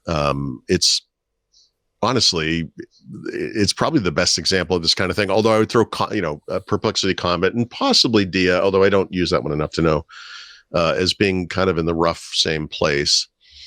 But they added, if you have to pay for it, for one thing. So you do have to pay to use this thing. But you get now the Gemini 3 and Nano Banana Pro stuff, Google Docs integration, which is amazing. And then this kind of speaks to that DeepSeek mentality. Where you can do a normal query, you can do a deep research, which takes, a long time, depending on what it is. And they're kind of cutting it in the middle by saying, well, we have both of those things, but we're also going to have something called 1 minute deep research, right? And it's like, look, if this is enough, then you can be done, and it won't be as expensive, and yada yada, or time consuming, et cetera. So I thought that was kind of an interesting kind of a thing. And when you're paying for this particular product, you get access to these other models. It's not just like the one that Opera has, right, which is the Aria model. But then a couple of days later, they announced this thing, and they didn't say this exactly this way, but they're partnering with Google to integrate Gemini into all of its web browsers. They're going to have something that they're now calling Opera AI. It's going to replace Aria, and Aria was their original kind of in-browser AI solution or whatever. Mm-hmm. And as we see elsewhere, if you don't pay for Opera 1 or Opera GX or Opera, what's the calm one? Opera, whatever the minimal one's called. I can't think of it right now for some reason. So many flavors. There's too many, I think. But you'll get some, amount per month, right? And so, okay, that's cool. And then obviously, if you were paying for Gemini, through Google directly, you could access it in the browser and yada yada yada. So this is kind of a very quiet about face on their part, because Brave is doing this where they have their own thing. Leo, trying to think. I think DuckDuckGo is doing this to some degree. They're working with like mostly open source AIs. These browser makers are all kind of plotting their own course. And originally Opera was pretty early on this, by the way, but they're like, we're doing this stuff. And I think partly out of the work they were doing with Neon, they were like, maybe this is something we need, let's go with, they partnered with Google, they partnered with Google on search already, right? So it wasn't a big leap there, but it is not what they were doing like 2 weeks ago, so they've kind of stepped back from that cliff, which is interesting. So we'll see what comes of that. You also have to wonder with any company resisting this, like sooner or later, the finance guys show up and say, it doesn't matter whether you like it or not. If we don't have these terms in our product stack, we fail. Put the terms in, do what you've got to do. Until this bubble bursts, which I don't know. I hope they hang on. I'm doing very well with this new keynote. It's going to be hard after the bubble bursts. I was just, you did a talk that's called something to like the past 20 years of software development or something like that. Yeah. X number of years. And it comes up in my YouTube feed all the time. Like I always see this picture of you, like with like one hand in there, whatever your pose is. Yeah, that wagging look that I do. Yeah. Professor Campbell. And and I've watched. Let me pontificate. But I've watched this thing at least twice. Whatever that's worth. So you keep like, you liked this before. Watch it again. And I keep looking at this, and I think to myself, man, you got to update this one now, because like this is about this is changing as we speak. Yeah, maybe more dramatically than it has in 30 plus years. I mean. Well, the joke is the first time I was asked to do an AI talk was when I was doing that work with the Vatican, and I presented it to a bunch of cardinals. Mm-hmm. And I've got the notes from the talk from 2017, and it just seems so lighthearted. And we're talking about data integrity and, the bias in data for criminal prosecution and things, not chat GPT psychosis. Exactly. Like when did AI become like a psychopath? Crazy person. I've now given you a tool in your phone to take your minor personality quirk and turn it into a full-blown mental health crisis. You're welcome. Remember how you used to doom scroll? Now you're like, where can I buy a gun? Where can I get pills? Like you're like, it's unbelievable. Yeah, it's bizarre. No, that one of the things I closed out in the keynote today with was the DeepMind AlphaFold story. Yeah, just to say there is a good news. It's like, look, these guys figured this thing out. It took tens of thousands of scientists 60 years to figure out 115 proteins. They finally built a model after 4 years that figured out 200 million, and they gave them away. And biology is fundamentally changed. It will take decades for us to understand all the things they figured out. But that accelerated the development of the malaria vaccine. That's changed the approaches for how we deal with antibiotic resistant bacteria. Like, we can't even imagine how much has happened. Like, there is extraordinary success here. And there's extraordinary stupid going on at the same time, and extraordinary greed. What would you say is the fart app of the AI era so far? ChatGPT, of course. ChatGPT. Well, I mean, like, what's the like? Oh no, the, Grok. Grok is the fart app. Stupidest possible use of AI. Now, the phrase you're looking for, Paul, is Mecha Hitler. Exactly. But that was the antagonist in Wolfenstein 3D. I don't know. Yeah. Oh, man. We couldn't live in a more interesting time. I know. You know, if this is what happens. You talked to those Cardinals 8 years ago. What would it be like 8 years from now? And I think it's accelerating. I don't think it's linear. I think it's actually. I think Leo, I think a lot of people are highly motivated to make you believe it's going faster because that makes you make worse decisions. Okay. You have to hurry up. And I'm really you don't want to be pushing left back out, on, Yeah. Although I think a lot of people are like, I don't know. I think I do. I think I want to be left out. I think it's exciting. I have the fear of being fast. included. I'm sorry. It's really going fast. Yeah. Look at Nano Banana it's Pro like faux compared AI, to a year ago. Fear of AI, Yeah. I'm not going to deny their improvements. We're a long way from Will Smith eating spaghetti, but it's not actually. One thing we that haven't far. fixed is our bandwidth issue. And there goes that transcontinental cable. The Russians found it. That's one thing we have to work on. Hey, I do want to take a little break here. Are you ready for the Xbox segment, or do we complete our AI segment? Yeah, no, we're good. All right, we're there. Let's do Xbox next in just a little bit. You're watching Windows Weekly. Paul Thurrott is in Macungie. You can find him, though, anywhere in the world at thurrott.com. And, of course, his books at leanpub.com. Richard Campbell is a global traveler. Vilnius today. Where tomorrow? Where's next? Pennsylvania next week. So, the slowly making exotic my way town of Macungie. Oh, no. The craziest part of this whole thing is after we finish on the 10th, on the 11th, I'm actually flying home, and there's an event in Vancouver that wanted me to do the closing keynote. And so I've literally bumped up the flight. So I land at 1:30 to do a 3:30 keynote. And as I said to the Hank at the time, it's like, dude, this is flying awfully close to the sun. Like and he's like, I want it. It would also like, remind you the last time you flew home from here, there was a global pandemic. Yeah, and I was put immediately into quarantine. So, So I don't know if it'll work out, but if I want to hear that story. Well, you know what? Save that for Monday. We can talk about that on Monday. This will be better for sure. That time. Yeah.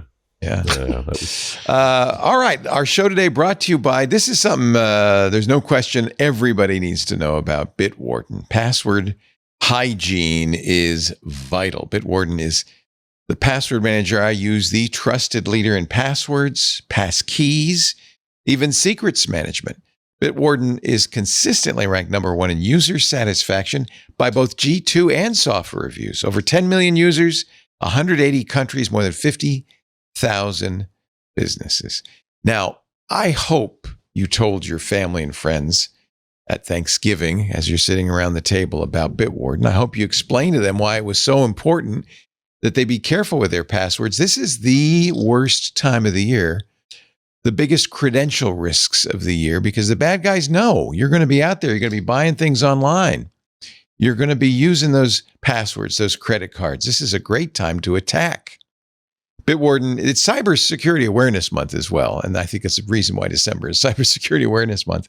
Bitwarden did their poll, their annual Cybersecurity Awareness poll this month. 42% of parents with kids aged, get this, 3 to 5. Little kids, 3 to 5, almost half of the parents said their child had accidentally shared personal data online. Mommy, I need the credit card. Meanwhile, 80% of Gen Z parents fear that their kids could fall victim to AI scams. Forget the kids. What about the parents? 37%, despite that, still give full autonomy or only lightly monitor online usage of their Gen Zers.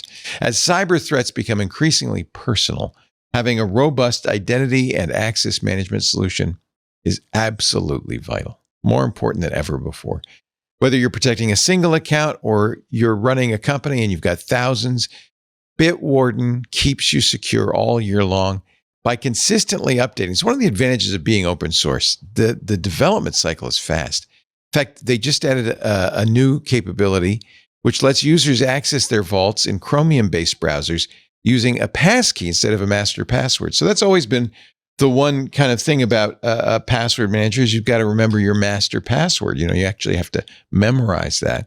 Well, now you can use a passkey, which is not only easier to remember, right?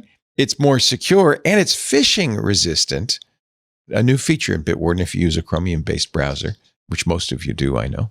Bitwarden's also supporting AI users. Their latest MCP server release extends beyond vault operations. It lets AI agents assist with organization-level administration through a Bitwarden public API. I love the public API. Another reason to support Bitwarden. According to IBM, the average cost of a data breach now tops $10.22 million.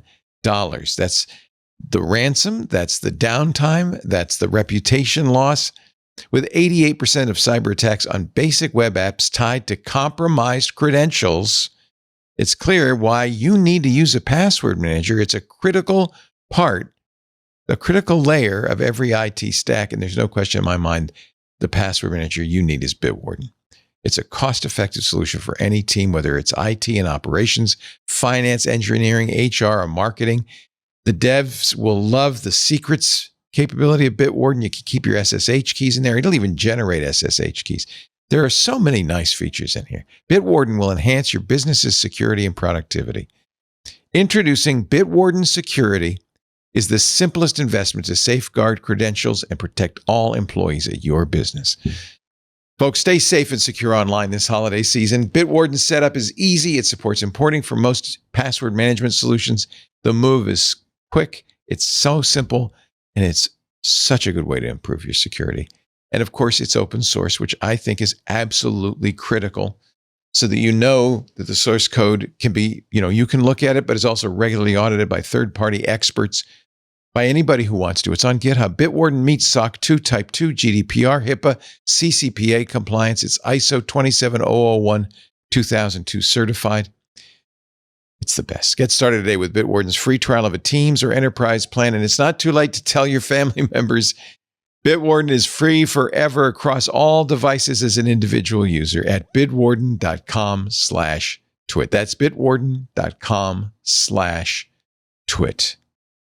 It's the best. Got to try it. Bitwarden. Now, ladies and gentlemen, it's time for the best Xbox segment in the world with Mr. Paul Thorne. I missed our theme song. Little Halo glow, Oh. There it is. I'm delighted. Did you see the creator of the guy who started Bungie was given a talk? I don't know if maybe I should see before I say this if it's in your. No, it's not. He was given a little talk. Yeah. About. You may not remember, but I vividly remember that before Halo was Marathon, Bungie's first game, and it was a Mac game. You could play like across Doom the style network. game. Yeah. But it looked, you know what? It looked a lot like Marathon.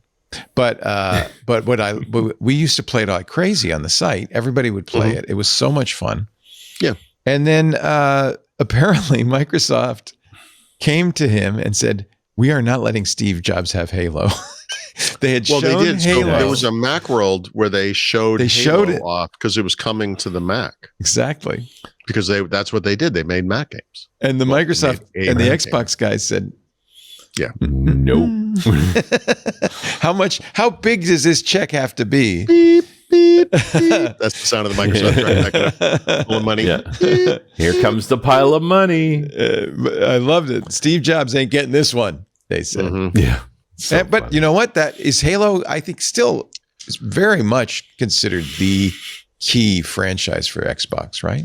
Back it is. Day, but, my son was, home over the holidays, and I was like, "Mark, let me ask you a question." I said, what would Microsoft or Xbox or whatever have to do to make you play Halo again? And he's like, I don't think they could. It's over now. There was the first, 2-3 games, we'll say 3 games ish. There was something magical going on there, right? Yeah. They did a lot right. There was a really nice, like the swelling of the music, like you're running along, like heading to the next thing. It's like dun dun dun dun dun dun dun dun. Like it just really kind of worked well. And then they fired the Bungie team. Yeah. Well, first they they did multiplayer with Halo 2 that was amazing. They based Xbox Live literally on what they had done for Halo 2. There was some real, action going on there. It was really good. And then obviously you need more than the one game, and Microsoft has had, they had historically like Flight Simulator, but at that time they weren't doing much with that, or, the Forza type games and kind of smaller titles that were doing pretty good or whatever. But at some point it just kind of ran out of, I don't know how to explain it, but I do know that from Halo 4 on, I always looked and I tried and I don't know. I just couldn't get into it. I don't know. Like even it's not like Zork exactly, but when this remastered new version of the first game comes out again, 4K, et cetera, so of course I'm going to take a look at it. But I've also played this thing like 20 times. Like, yeah, what am I going to get out of this? Like, I'm not sure there is anything, like at this point, like, I don't know. Nostalgia will only carry you so far. Yeah. I don't know. Anyway, it was a great game in its time. No, it really was. It's been really superseded. I think that's what happened. Yeah, Call of Duty took the multiplayer stuff away, and then it's had its own competition, obviously, from battle royale type games more recently, right. Fortnite, etc. But PUBG. And look, what am I complaining about? It's like Halo is exactly the same thing all the time. It's like, what is Call of Duty? I mean, like, it's literally like it couldn't be more the same. Except they charge you $70 a year for it now. So whatever. But I don't know. If you're into Call of Duty, Call of Duty Mobile is having this huge anniversary. It's like an end of season kind of thing. It's supposed to be huge. I don't know. There's going to be a new games type, which is kind of a big deal. So they have multiplayer, they have battle royale. There was a brief moment of time, I think, where they had Warzone as like a standalone mobile game, but now it's part of Call of Duty Mobile. And there's like a third game type coming in. It's kind of like an extraction based thing. So, I mean, I'll look at it, but I don't know. Jeez, I don't know. I just do the same thing over and again and hate myself for it the next morning. But, but if you're not as stupid as I am, Game Pass is, churning again. It's the new month, so we get a bunch of new titles coming. Couple of the big ones, like that recent Indiana Jones movie is in there. The Indiana Jones and the Great Circle. Digging a hole? I don't know about Digging a Hole, but I should say Indiana Jones was available on day one at the time for the Game Pass subscription, but maybe subscriptions back then that supported it. Now it's been a year, so it's coming to premium, like the normal, the other tiers. So that's ultimate, so if you this is the new Great Circle was a heck of a game. Like the person they had playing Indiana Jones did an amazing job. Like it really was impressive. So I'm surprised it's not an ultimate only title. Like it was at launch, but now it's a year later. So it's coming. Now it's a year later. So it's down to premium at least. I mean, the big one obviously is Spray Paint Simulator. No. A game about digging a hole is the big one. Clearly, Bratz. I'm really looking forward to the new Bratz game. It's possible there's Death Howl. The World War Z thing might be interesting. I'm not sure about that one, but maybe. I don't know. I'm just going to keep doing the same thing and keep hating myself. It's fine. Spray Paint Simulator is a relaxing, satisfying game that invites you to build your own painting business from the ground up. Sure. Meet with quirky clients in story mode and take on each job right from the start. Paint everything. Rooms, homes, cars, bridges, even giant robots. Unlock free spray mode and play alone or with a friend to make the entire town your canvas. Yeah, maybe. They didn't give you the option to play with yourself. Like, I don't know what that's about. Play with yourself or with a friend. You don't need a computer for that one, my friend. Wow. I don't know. I'm sorry. I'm sorry. That's I got to say, though, that's my kind of game. Low stress. You can't lose Spray Paint Simulator. You can't. You can only win. I think I'd just go directly to graffiti mode. Like that's what you want to do. Yeah, just start right? tagging That's why I got it. everything. Simulator. Just set it on some course and sit in the front and watch the scenery go by. Like, I mean, watch it go. how little do you want to do in a game? You know, does it have that shake sound that when you shake it? It does. Yeah, right? We worked with artisans to get that sound exactly right, Leo. I want it. They've modeled the different ball and can combinations, so you get exactly the right sound. Yeah. Yep. Sounds like fun. What a world. You know, I did like a game called AI Jet Set Radio back in the day. I don't know if you remember that game. But what is it called? Jet Set Radio. Did you ever play that? No. Oh yeah, that was you did a little. You were skateboarding, and here, let's do some spray painting here. No, I was like, what's? I thought my wife turned on an Xbox. Yeah, I know. I'm like, what was that sound? Oh, I get. You know, it looks like it's an airbrush tool. It's not. You're taping off. Listen to that music, man! Wow. Oh, there you go. There looks like some graffiti They going. really spent a lot on the graphics. Huh? There's a look. Get prepared. We use the latest in Super Nintendo graphics technology. Who is this for? Who? I mean, Oh no. who is this for? Oh, how You're satisfying! like, Daddy, I would like to play Call of Duty. It's like, all right, I'm going to give you a game that has a gun in it. If you but loved it's not Power gonna be what Wash you want. Pro, you'll love Spray Paint Simulator. Oh boy. Wow. Wow. Okay. I'm glad that I'm. You know what? I might re up on the Xbox. Game I'm Pass. enlightened now. It's like I am changed. It's time for me to sign up again. I think I'm 10% dumber now. Is that possible, Paul? I know it's hard to calculate actually, but I don't know. Of more interest, perhaps. Yeah. I was fascinated to read this interview with The Verge. The guy, an engineer from Valve, a guy who's worked on Proton, the compatibility layer that brings Windows games to SteamOS, and has worked in SteamOS and Steam Deck, was talking about ARM as a platform, and they are porting SteamOS and the Proton emulator or compatibility layer to ARM, and it's requiring a separate layer called FEX, which is sort of like is an emulator actually. And it's separate from what Microsoft's doing, obviously, in Windows 11 on ARM. But it's one of those things where like Valve has actually secretly been funding this for years and hasn't said anything about it publicly. And it's one of those, we'll see what happens. Like this is kind of one of those weird little things that's like Valve does. Like it's like we feel like there's a market for this. Right now, we see it as like lower end portable devices that, would be under Steam Deck, if that makes sense. But we also, based on the success we've had with Proton on Linux and SteamOS, we know we can do. We're doing it. Like it's working. Like it's going to work, and it's possible. He very specifically called out like he expects we're going to see portable and even desktop SteamOS based PCs on ARM.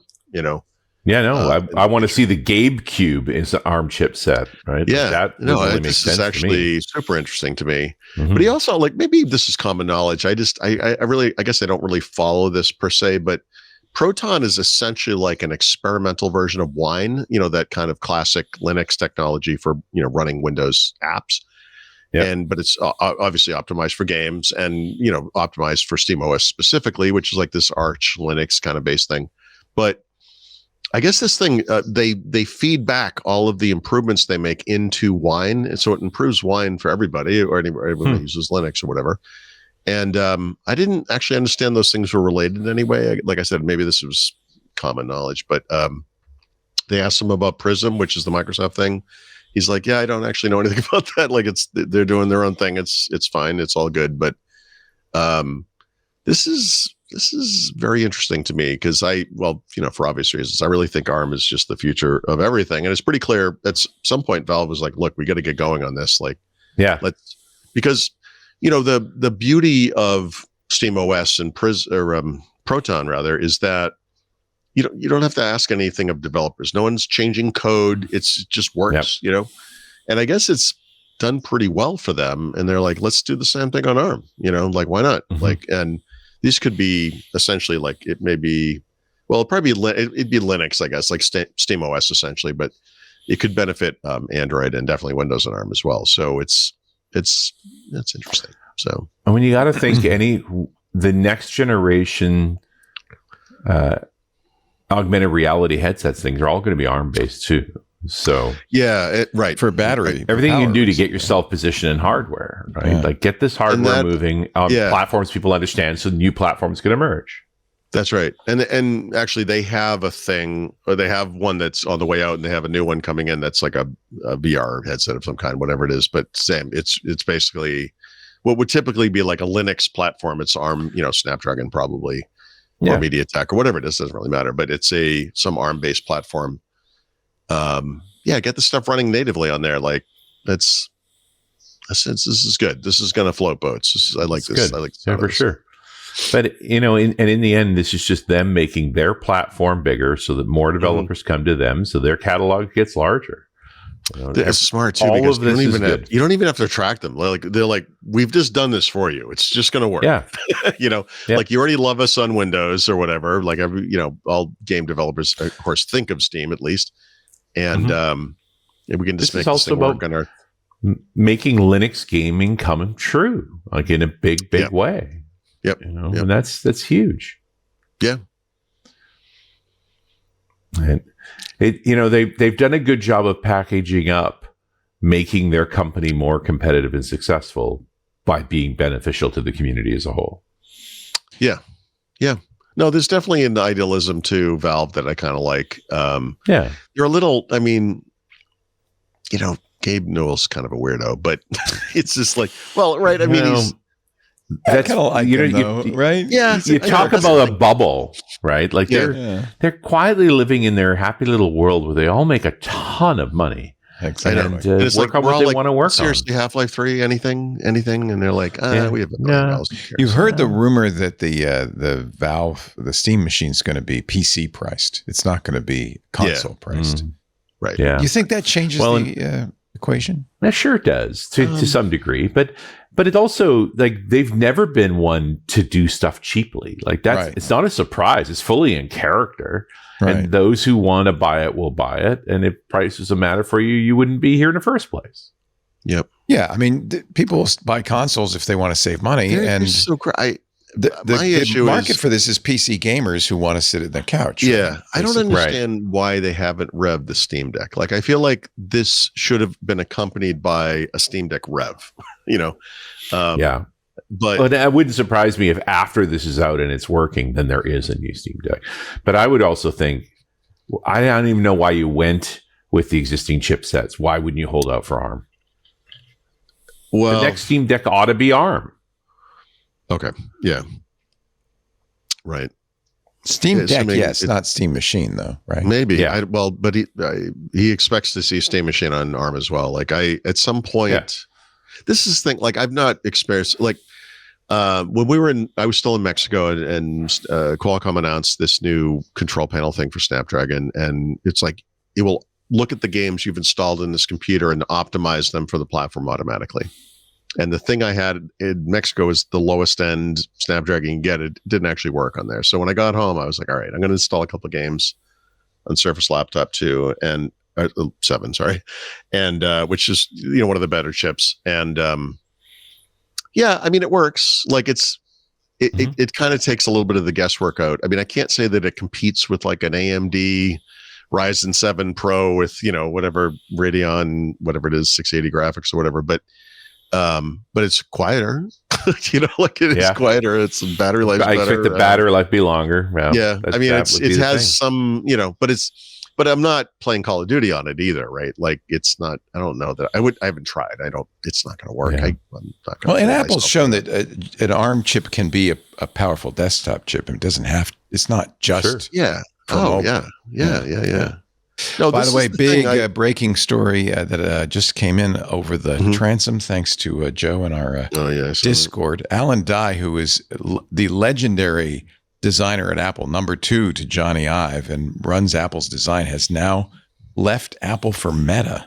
Yeah, another company with great taste. That makes sense. Well, obviously, they know how to spend checkbook. Yeah, it's like the Michelin award-winning cordon bleu chef has moved to McDonald's. It is a little like that, isn't it? No, it really is. Like, wow, that's crazy.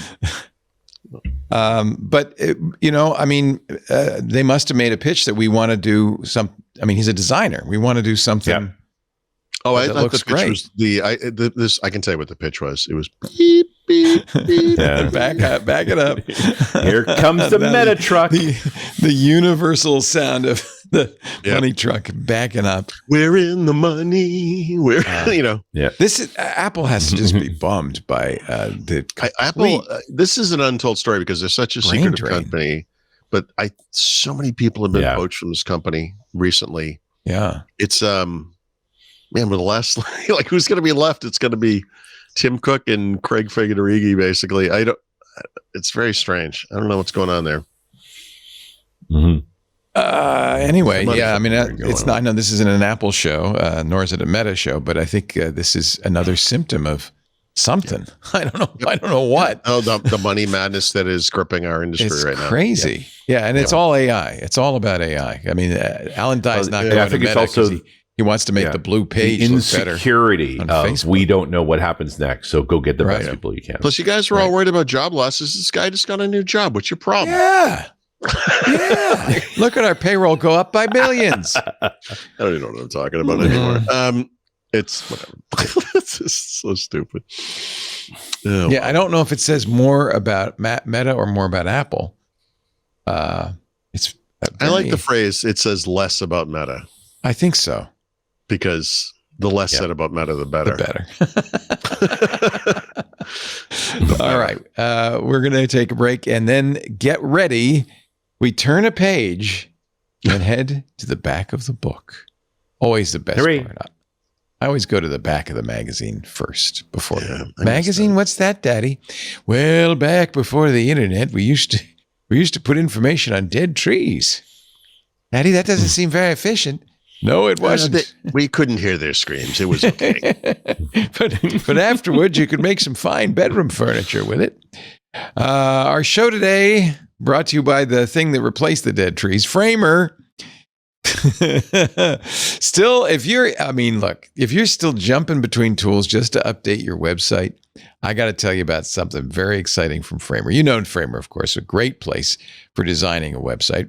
But now Framer unifies design, CMS, and publishing on one canvas all together. And that's frankly where they belong. No handoff, no import, export, no hassle. Everything you need to design and publish in one place. Framer already built the fastest way to publish beautiful production-ready websites, and it's now redefining how we design for the web with the recent launch of Design Pages, a free canvas-based design tool. Framer's more than a site builder. It's a true all-in-one design platform. From social assets to campaign visuals to vectors and icons, all the way to a live site. Framer is where ideas go live, start to finish. Let me say this again. This is a free full-feature design tool. Think unlimited projects, free, unlimited pages, free, unlimited collaborators, free. And everything you need, vector graphics, 3D transforms, gradients, wireframes, everything you need to design, totally free, totally in the same space, in the same page. Framer's your entire workflow in one place. No importing from Figma, no messy HTML. It's faster, it's cleaner, it's more efficient. And you can design more than just websites, which is sensible because while you're doing one, you should also create social assets, campaign visuals, icons, site resources. You can do it all inside the tool. No switching back and forth. Framer stands above the others because it's not merely a site builder. Framer is a true design tool that also publishes professional production-ready sites. Ready to design, iterate, and publish all in one tool. Start creating for free at framer.com/design. Use the code WW for a free month of Framer Pro.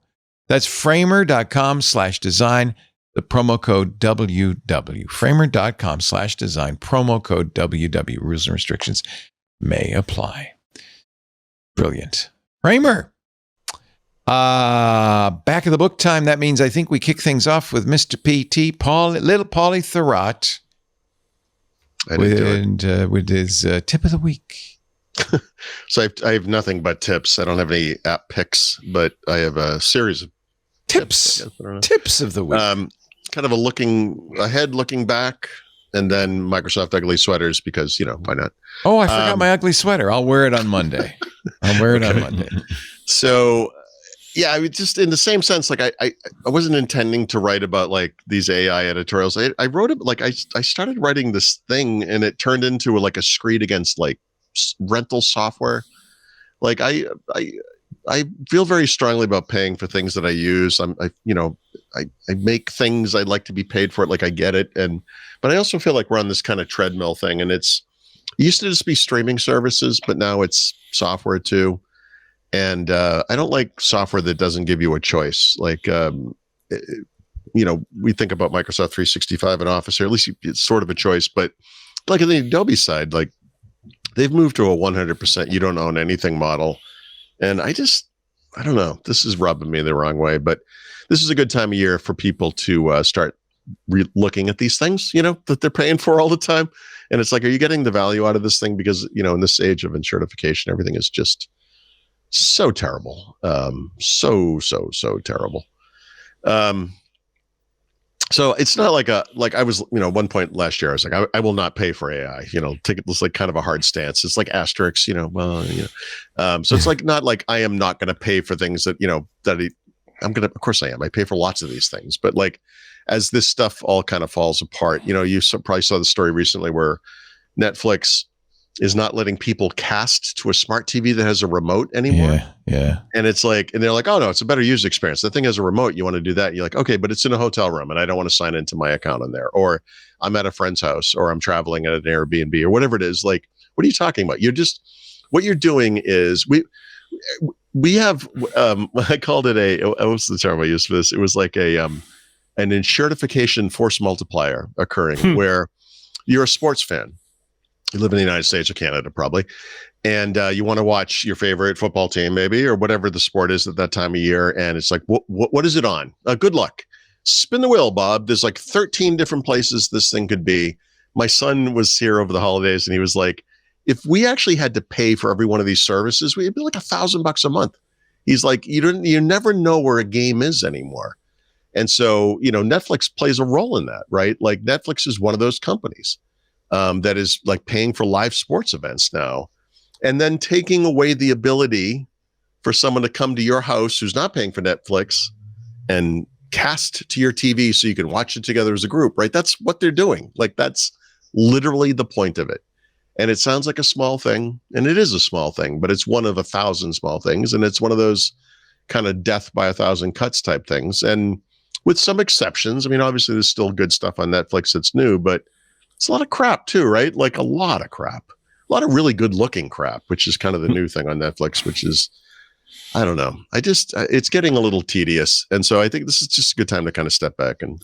Well, yeah, it's also turn that monthly bill model on to your favor. You're going to travel for the month, cancel everything. Because oddly enough, they'll send you emails to restart everything. So. Yeah, I think I made this point earlier when we were talking about ChatGPT, but that's actually a liability for them. So the way that like a company like Netflix gets around this a little bit to some degree is like they'll have some big new show like Wednesday. Well, maybe actually Wednesday. I don't think they split up, but like Stranger Things is coming back for their final season. Yeah, and they split it into two halves, even though the whole thing's ready, right? Because they don't want people to only pay for a month and then leave again, right? But this is the thing, like you're the consumer, you can leave if you want. You can wait until the whole thing's there, pay for the month, and get the hell out of there and do something else next month. Like there's no reason for you to get stuck in this black hole. No. But we all do it. I mean, a lot of us do it, certainly. Yeah. So this is something to kind of look at. And I'm very much in a place now where it's like, let's just turn it off and see if we miss it. Yeah, right. We're still, we have two kids and they're still semi-dependent, depending on which one we're talking about. And every once in a while I'll be like, hey, these are the services we're paying for. What are you guys using actually? Every once in a while I get a nice surprise. Like Mark will say something like, oh, we have roommates and one of them pays for Netflix. So we don't even use your Netflix account anymore. Like, nice. But then I get these things where like I get home, so I go to Netflix and it's like, it looks like you're not signing in from your home location. I'm like, really? this is my home location. What are you talking about? So I can do a code and it's like, okay, you get to do this for 2 weeks. I'm like, I live here. What are you talking about? Like, don't set time limits on me. Yeah, it's not good. You can do this to my daughter if you want, but you're not doing it to me. But I don't know. I think one of the things I made, the comment I made when I canceled Netflix was, you keep telling me I'm not me, and so bye. Yeah, exactly. Right. But if you like lose, they care, Richard. Right. But that's a good point. They don't care. But you know what? But they send me emails every week now. Made you feel better. Do it for you. Yeah. No, do it for you. Do it for you. Do it for you. Don't worry about you. You're not going to impact these guys. They don't care. No, they don't care. But I love their new automated email. We want you back stream. It makes me happy. So I've never canceled Netflix, so I don't know what that is. Yeah, no, I've never tried this one either. But I can tell you, I give them more money all the time. And then they want to buy like this. What's it called? Warner Brothers Discovery. Yeah, they're trying. The way they're selling it is, it will save money. The consumers will save money. I'm like, I don't know if you know how Netflix does business, but that's not how that's going to work. I suppose for a short period of time, there'll be like a bundle of HBO and Netflix that will be less than the two of those things together. It's still going to be like $35 a month or something. Yeah. Like, it's not going to be, no one's saving money. No. So these things are all terrible. And these things are all now giving us these recaps things. And I don't know if you've been paying attention to this, but like there's more and more services doing this now. Like this has become like a big thing. Oh, at the end of the year. Yeah. Here's what you listen to. Your recap. Doing it now. Yeah. Let me tell you what, like, I don't think I'm going to get a YouTube recap because I use my workspace account. There's just some things that don't happen, but I can tell you what there is no AI powerful enough to make sense of my brain by looking at what I watch on YouTube, because it literally is basically four things, two of which are related.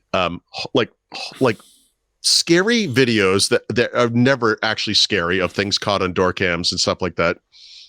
Funny videos of cats and dogs who love babies and have a good time with other animals. True crime documentary, things like 48 Hours or whatever. And then tech videos. Yeah. So figure me out, world. Go ahead. Good luck. Like, tell me what what was my recap look like? It's like, you look like a serial killer is what it looks like. Like, okay, actually, you figure me out. I don't know. Like, how do you make sense of me from that? But YouTube Music, Apple Music, Spotify, etc. Google Photos today came out one. The second year in a row they've done that. That's actually really cool. That's an obvious one. But if you have any of these services, definitely something to look at. I spend so much time trying to find new music, and this is so shit. My 3 or 4 most listened to like albums or whatever are all oldies things now. It's like the Billy Joel 7-hour thing that he did, that was awesome. And I've listened to multiple times. It's like Sammy Hagar, who I don't even like that much, but put on a live album of all Van Halen songs, which is unbelievably good. Like a Def Leppard live album. And then I listen to a lot of Chicago now, because I wouldn't be boasting about that, but like, what the heck is happening? And like, you see this thing and you're like, but whatever. So whatever. I like your Google Photos 2025 rollout. That's pretty festive. Yeah. So I had to, the email that they sent me or whatever, the picture that was there was a picture of me and Stephen Rose. That's not good. Wow. Yeah. Richard knows. And I was like, I can't use that picture. I got to find one. I did take more pictures of my wife than I took of Stephen Rose this year. Thank God. That's there's a progress. bartender in Mexico I've taken more pictures of than one of my children. And I'm not going to tell you which one, because Jesus, what is happening? Hysterical. But yeah. So this maybe it's not such a good idea to look back, is it? How much insight do you want? Because it's like, you see stuff, you're like, okay, yep, no, I did do this. What the hell's wrong with me? Anyway, it's kind of fun just to look at. And if you're really not clear on what the hell is wrong with me, definitely go to look at the Microsoft ugly sweaters this year, because yikes, there are multiple sweaters. There is a Zune brown sweater, which actually I have to say is pretty cool. No. Yep. There's one. I saw someone had a headline of, that's weird. They're not all on the same page. There's one that's like all these Microsoft logos from over time. And it's like there's a Copilot logo, and it's like even the ugly sweater cannot escape from Copilot. Copilot. This thing doesn't actually have all the images on it. The Zune sweater is horrific. I know, it's the best. Yeah. Wow. I'm sorry. The page I linked to There's doesn't some have all the T-shirts here. sweaters. Yeah, there's a bunch of them. Yeah, there's actually a bunch of these sweaters. I wonder if they have if it's in a category. Yeah, if I can find it here. Yeah. I just wonder if I can get one delivered to Paul's place before I get there. So terrible. There's only 3 in the holiday thing. Oh, these are the newest. Yeah. Youth holiday. There's an Xbox. The Zune. I think they're going big on that. Yeah, the Zune one's good though. But there are more. I don't know why I thought they were all there. I'm sorry, but there's some good ones this year. But, wow. Oh boy. Amazing. Yep. Brown. Zune brown. That's all I'm saying. Zune brown. There you go. It's the color of my Special. eyes. Zune brown. Well, on that note, maybe we could save this show with a little dash of .NET Rocks, little run as radio, Mr. Richard Campbell. There you go. Brought back Nikki Chappell this week for show 1013, talking specifically about her M365 Copilot data readiness checklist. That's a mouthful. But really what it was is dealing with this, you must have your data estate in order problem. And so Nikki's really organized all the key information about how you go about making it possible to get M365 Copilot turned on inside your organization without creating a data crisis. So tagging and monitoring and like all of the essential steps you kind of need to do. And we actually dove into this. Hey, let's go pick an area in your organization. Don't do everything. Just say, let's focus on HR data and just make that available to M365 Copilot. And so just, she's a consultant who's done this for a bunch of organizations now. And so she's sort of matured the set of practices that can give us some confidence that we can get there with these tools and not create a huge mess that you're going to, potentially have a career limiting event over. So that's my story and I'm sticking to it. It was a good long show. Let me think. What could we do that would make this show something special? You don't have any Lithuanian vodka there, do you? No, I don't. But there is an awful lot of vodka here, without a doubt. I bet.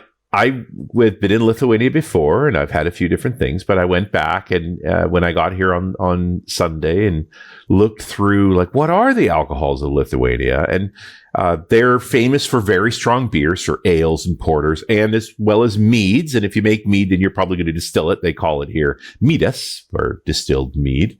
Samen is a distilled rye, but it's the clear stuff. So really, you could call it a kind of vodka, actually. This is good wine growing country, and so they have a bunch of fruit liqueurs that are a byproduct of that they call danava. And then wine was invented in that region, right? Georgia. Yeah, well, I would go more south than that when you talk about some of the really old grapes down in Romania, Bulgaria, that area with the Thracians, if you really want to go back. Thracians did it, yes.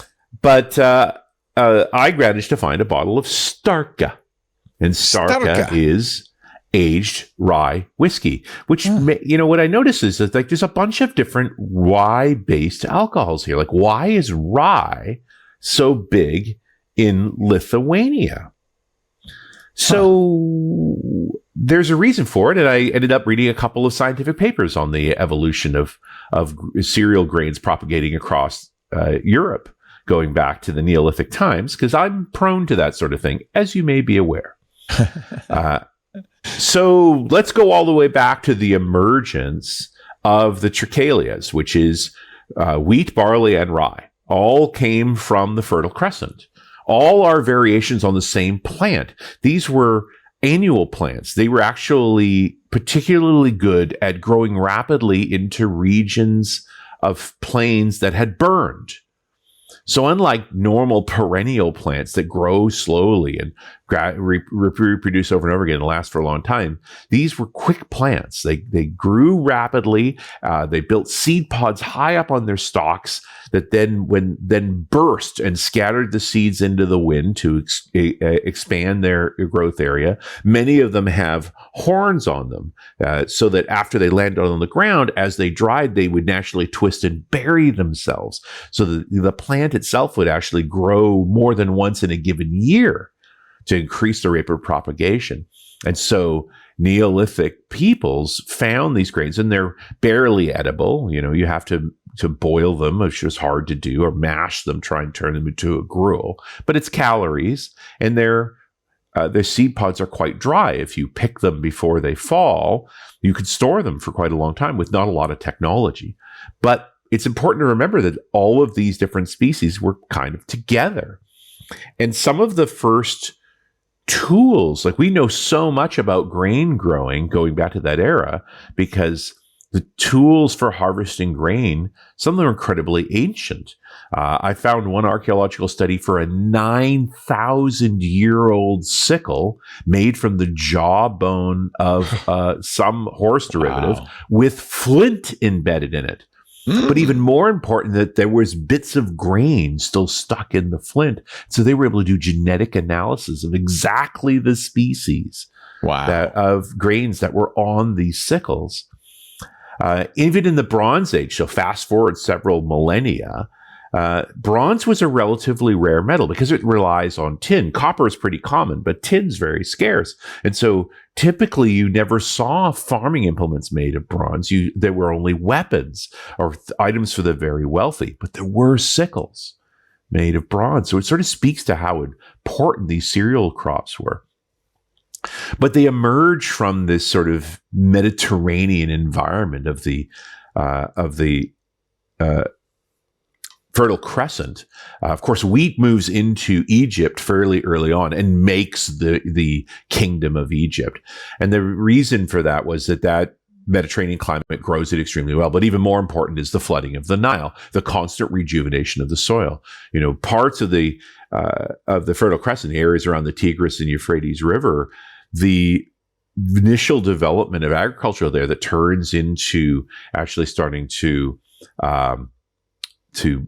divert rivers and create canals to provide enough water for growing plants, salts the land.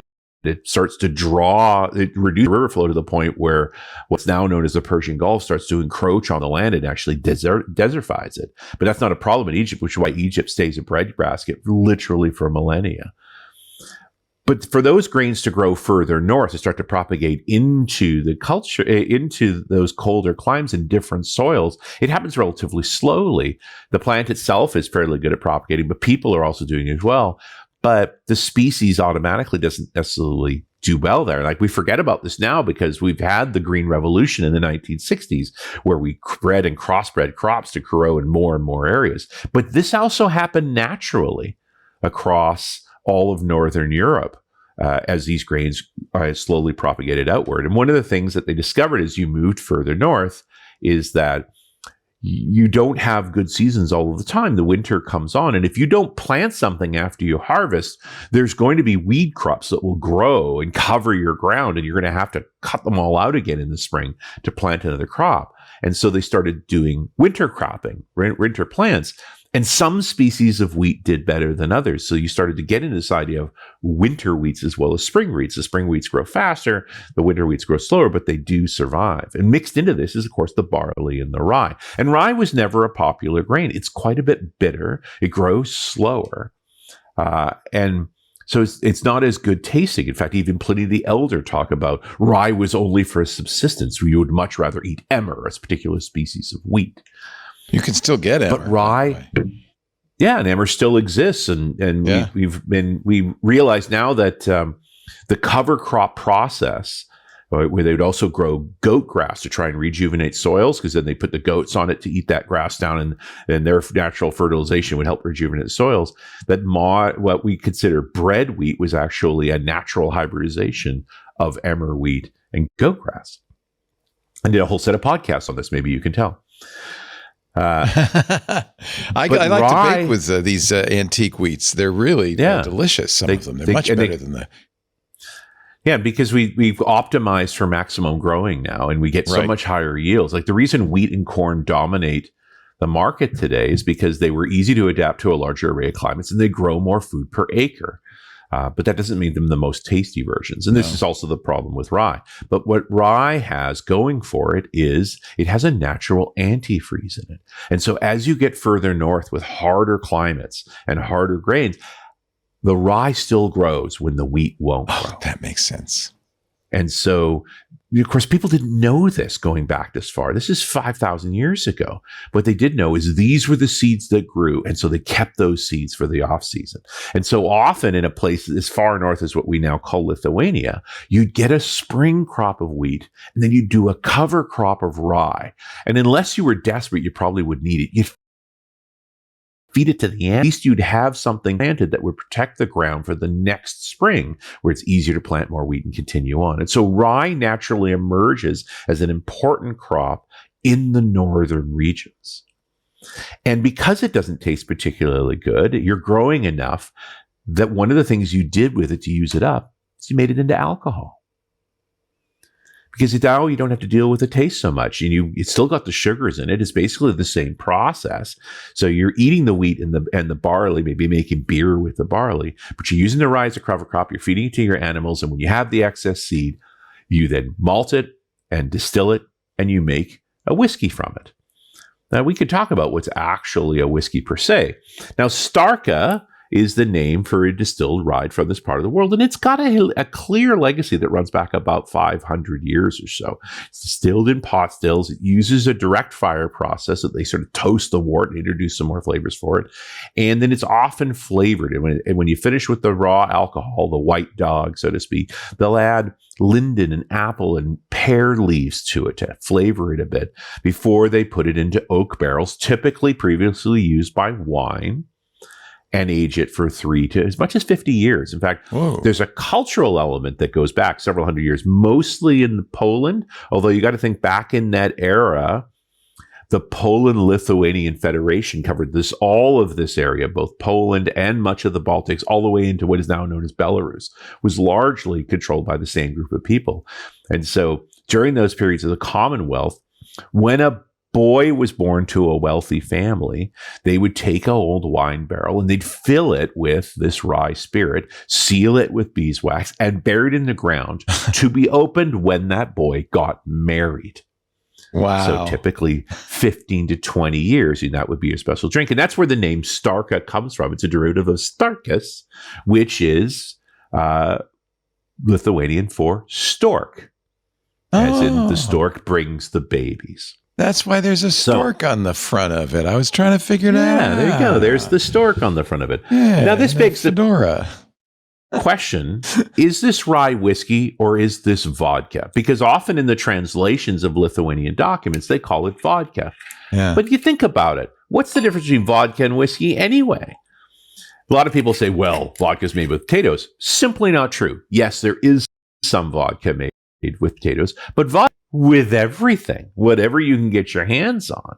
The real distinction you would say with vodka is it's typically a high distillate.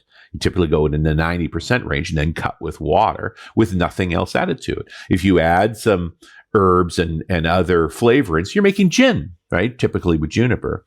Now, you would arguably what whiskey really is a lower distillate, only going to 60 or 70%, typically a cereal grain, and then aged in oak. That's what makes it. But at one point, you could have called it vodka. And there's not the same strict rules in this part of the world about how high to distill or not distill. And that brings us to the distiller here, a company called Stumbras. So while this kind of product may be 500 years old, the tumult of this part of the world means that companies, it's rare to last very long, but Stumbras is over 100 years old. It was formed in 1906. Now, at that time in this part of the world, this was part of the Russian Empire. And so actually in a town about an hour and a half from here, from Vilnius, called Kaunas, they created the Kaunas State Wine Warehouse No. 1. And it was the first distillery in Kaunas. And it produced largely fruit brandies from the excess wine and fruit crops that they had, as well as various kinds of vodka and Starka, because Starka was a cultural product that was made extensively. Now, at the end of World War I, we get the first independent republic of Lithuania, and so the distillery goes very well. It's supported by the state. It's part of distinctive products of Lithuania. Now, that's all well and fine until you get about 1940, when the Soviet Union, which at that time is still working with Germany, moves through the Baltics and takes control, and actually will stay in control until the 1990s. Of course, now you get the reversal of the relationship with Hitler, all of that conflict, and not until the Soviet Union actually collapses does Lithuania become independent again. But during that period of 1940 to 1990, Stumbras is under Soviet control, and they start merging a bunch of other distilleries related to it. And the original name, of course, was the Kana State Wine Warehouse. The name Stumbras comes from a different liquor producer that gets integrated into it along with a bunch of other distilleries. So by the time we get to the 1990s, when they get independent of the Soviet Union, the Soviet Union collapses, the organization, after a few years, is privatized and expanded again and becomes a major product offering as Lithuania joins the European Union in 2004. And their primary products are, of course, vodka, which again can be made from just about anything, just a high distillate, brandy and Daneva, which are both wine and fruit derived alcohols, and Starka. Beautiful thing about this is it is a rye whiskey. It looks like a rye whiskey. It's got a nice smell to it.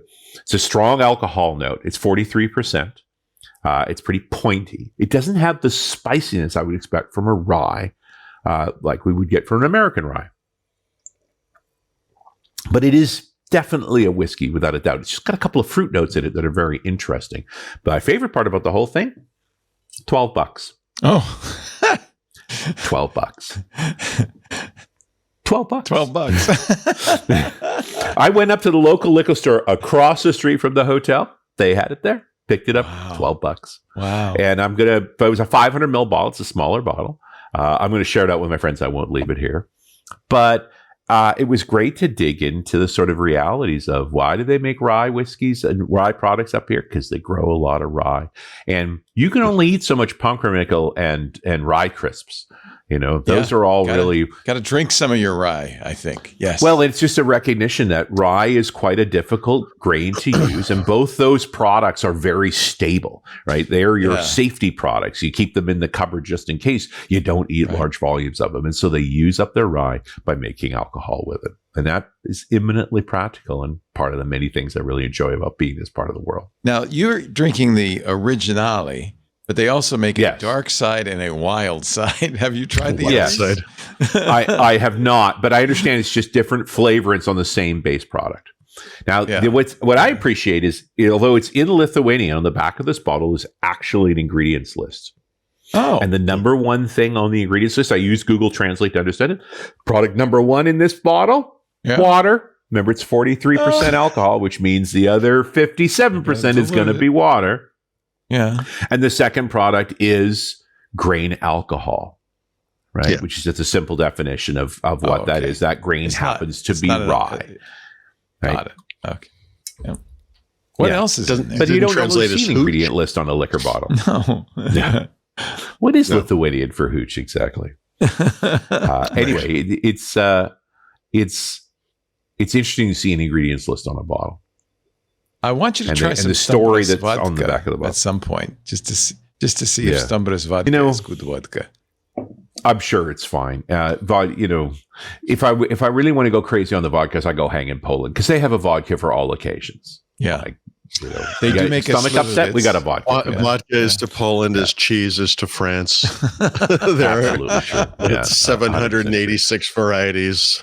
Or whatever. But the only place you can find a 25-year-old Starka is in Poland. So underground. I haven't had an opportunity to try that. But no. I think they've dug it up already and put it in bottles for you to purchase at probably a higher price than $12. They've dug it up like a crypt. It's fine. 11 I am glad. Anyway, this is a nice change to a little something local, a little something different, not expensive. It's you call this the brown liquor segment for a reason, Leo, because I can find a lot of different brown liquors from a lot of different places. Yeah. Now I'm wondering if I can buy this in the United States. No, there's no way. But I hope they're clearly making a push. Like it's getting hip to find unusual products. It's like this. So I'm not saying it's out of realms entirely. I'm going to not bring a bottle. I wouldn't be surprised if we start seeing these sort of things. But I've been begging for Devin to head west forever. The best darn brandy I've ever had. Liquor Barn has it for $16. It's amazing, dude. Beautiful. I might want to just to have some. Well, and it's the thing. It's like it's coming up on Christmas. You want to blow a whiskey person away? Try some Lithuanian whiskey. I got some Starka for you. Suntory. Yeah, it's stork time. Stork time. Yeah. They might think I'm trying to hurt them. Yeah. And I'm not saying you're not, but Wow. They also have it drinks just fine. It really does. It sounds great. And it goody liquor has it. He does want to leave the country. He has to say that now, but yeah. Wow. Anyway. They say that in the old days, Lithuanian men would make Starka to celebrate the birth of their first son. Mm-hmm. Yeah. That's the thing. That's a 500-year-old story. Yeah. They've been doing it since the 15th century, since the Polish-Lithuanian Commonwealth. That's Richard Campbell. You'll find his other works at runasradio.com. Of course, that includes Run As Radio, the podcast, also .NET Rocks that he does with Carl Franklin. And he is a world traveler. His next appearance on these shores will be Monday when we do our holiday special. We're going to pre-record for New Year's Eve. You can join us at noon this coming Monday. And I'll be in exotic Lower Macungie. Exotic. There will be liquors of a variety. Geographically, you'll be in Lower Macungie, but politically or whatever, by zip code, you will be in Macungie. Okay. Because nothing makes sense. One of the things we'll learn on Monday, no doubt, is about Macungie. There will be no Windows talk, but there will be stories. Oh, yeah. I get stories. I guess I can't wait. I guess you should go get a Pennsylvanian whiskey because I know they exist. Really? Told yeah, they definitely do. Yep. Yeah. Well, I'm going to look for a Petroleum whiskey. Actually, we have some. We have our own little distillery here in Petroleum. Griffo. Great. Yeah. I'll get a little Griffo to drink along with you guys. I don't know if we're going to make it cozy. Maybe we'll do some spiked eggnog. I am an eggnog fanatic. I love eggnog. Yeah. I could probably actually. Maybe we should film this in front of the fireplace. We could just please get to the whole thing. Please, would you? Yeah, I think get a couple of big leather armchairs, a Mastiff dog. Well, I don't know about the leather armchairs, but I have the fireplace. Yeah. I'll see what we can set up some cameras. This is going to be a lot of fun. We'll work on our best Nick Offerman impressions. Exactly. Yeah. I'll get a Yule log behind me, and we just 45 minutes of us be like, it'll be fun. It's good. Having a little sip, just doing. I like how he nursed that drink. Yeah, he did. Nice job with that. Yeah, I would have drank that a bit faster then. Paul Thurrott is at thurrott.com. Become a premium member for all the goodness, but of course, there's lots of stuff there for everyone. And his books are at leanpub.com, including Windows Everywhere and the Field Guide to Windows 11, both available at a set your own Did you just call price. It Windows 11? Windows 11. It's the next edition of Linux, and it's going to be very exciting. I can't wait. Windows 11. Thank you, everybody, for joining us. We do Windows Weekly normally of Wednesday, 11 a.m. Pacific, 2 p.m. Eastern, 1900 UTC. You can watch us live if you're in the club, and I hope you are. Please, if you're not in Club Twit, go to twit.tv/clubtwit and join the fam. So if you're in the club, you can be in the Discord, watch there. Although a lot of even the people in the club like to watch on YouTube. That's open to all. Twitch, x.com, Facebook, LinkedIn, and Kick. We stream on those 5 other platforms. After the fact, you can download copies of the show from our website, twit.tv/WW. We have audio and video available. There's also a YouTube channel dedicated to Windows Weekly. Very handy if you want to share a clip with friends and family or enemies, whoever you want to share it with. Best thing to do, subscribe at your favorite podcast player. That way you'll get it automatically as soon as we're done. And again, you could choose between audio or video or both. Leave us a nice review. Tell the world about this fantastic show. Mr. Thurrott, Mr. Campbell, great to see you. Safe travels, Richard. Yes. Thank you, we next meet, we will be in Macungie for our holiday special. Looking forward to it. It's just like a Hallmark Christmas video. It's nice. Turned upside down. We might have a visit from Krampus. I don't know. It'll be exciting. That's all I can say. Whatever the Pennsylvania Dutch version of Santa Claus They is. must have Krampus in the Pennsylvania Dutch country. It's terrible. Yeah, definitely. To punish the bad children for not being good. Yep. Thank you, everybody, for joining us. Have a wonderful week. We will see you next time on Windows Weekly.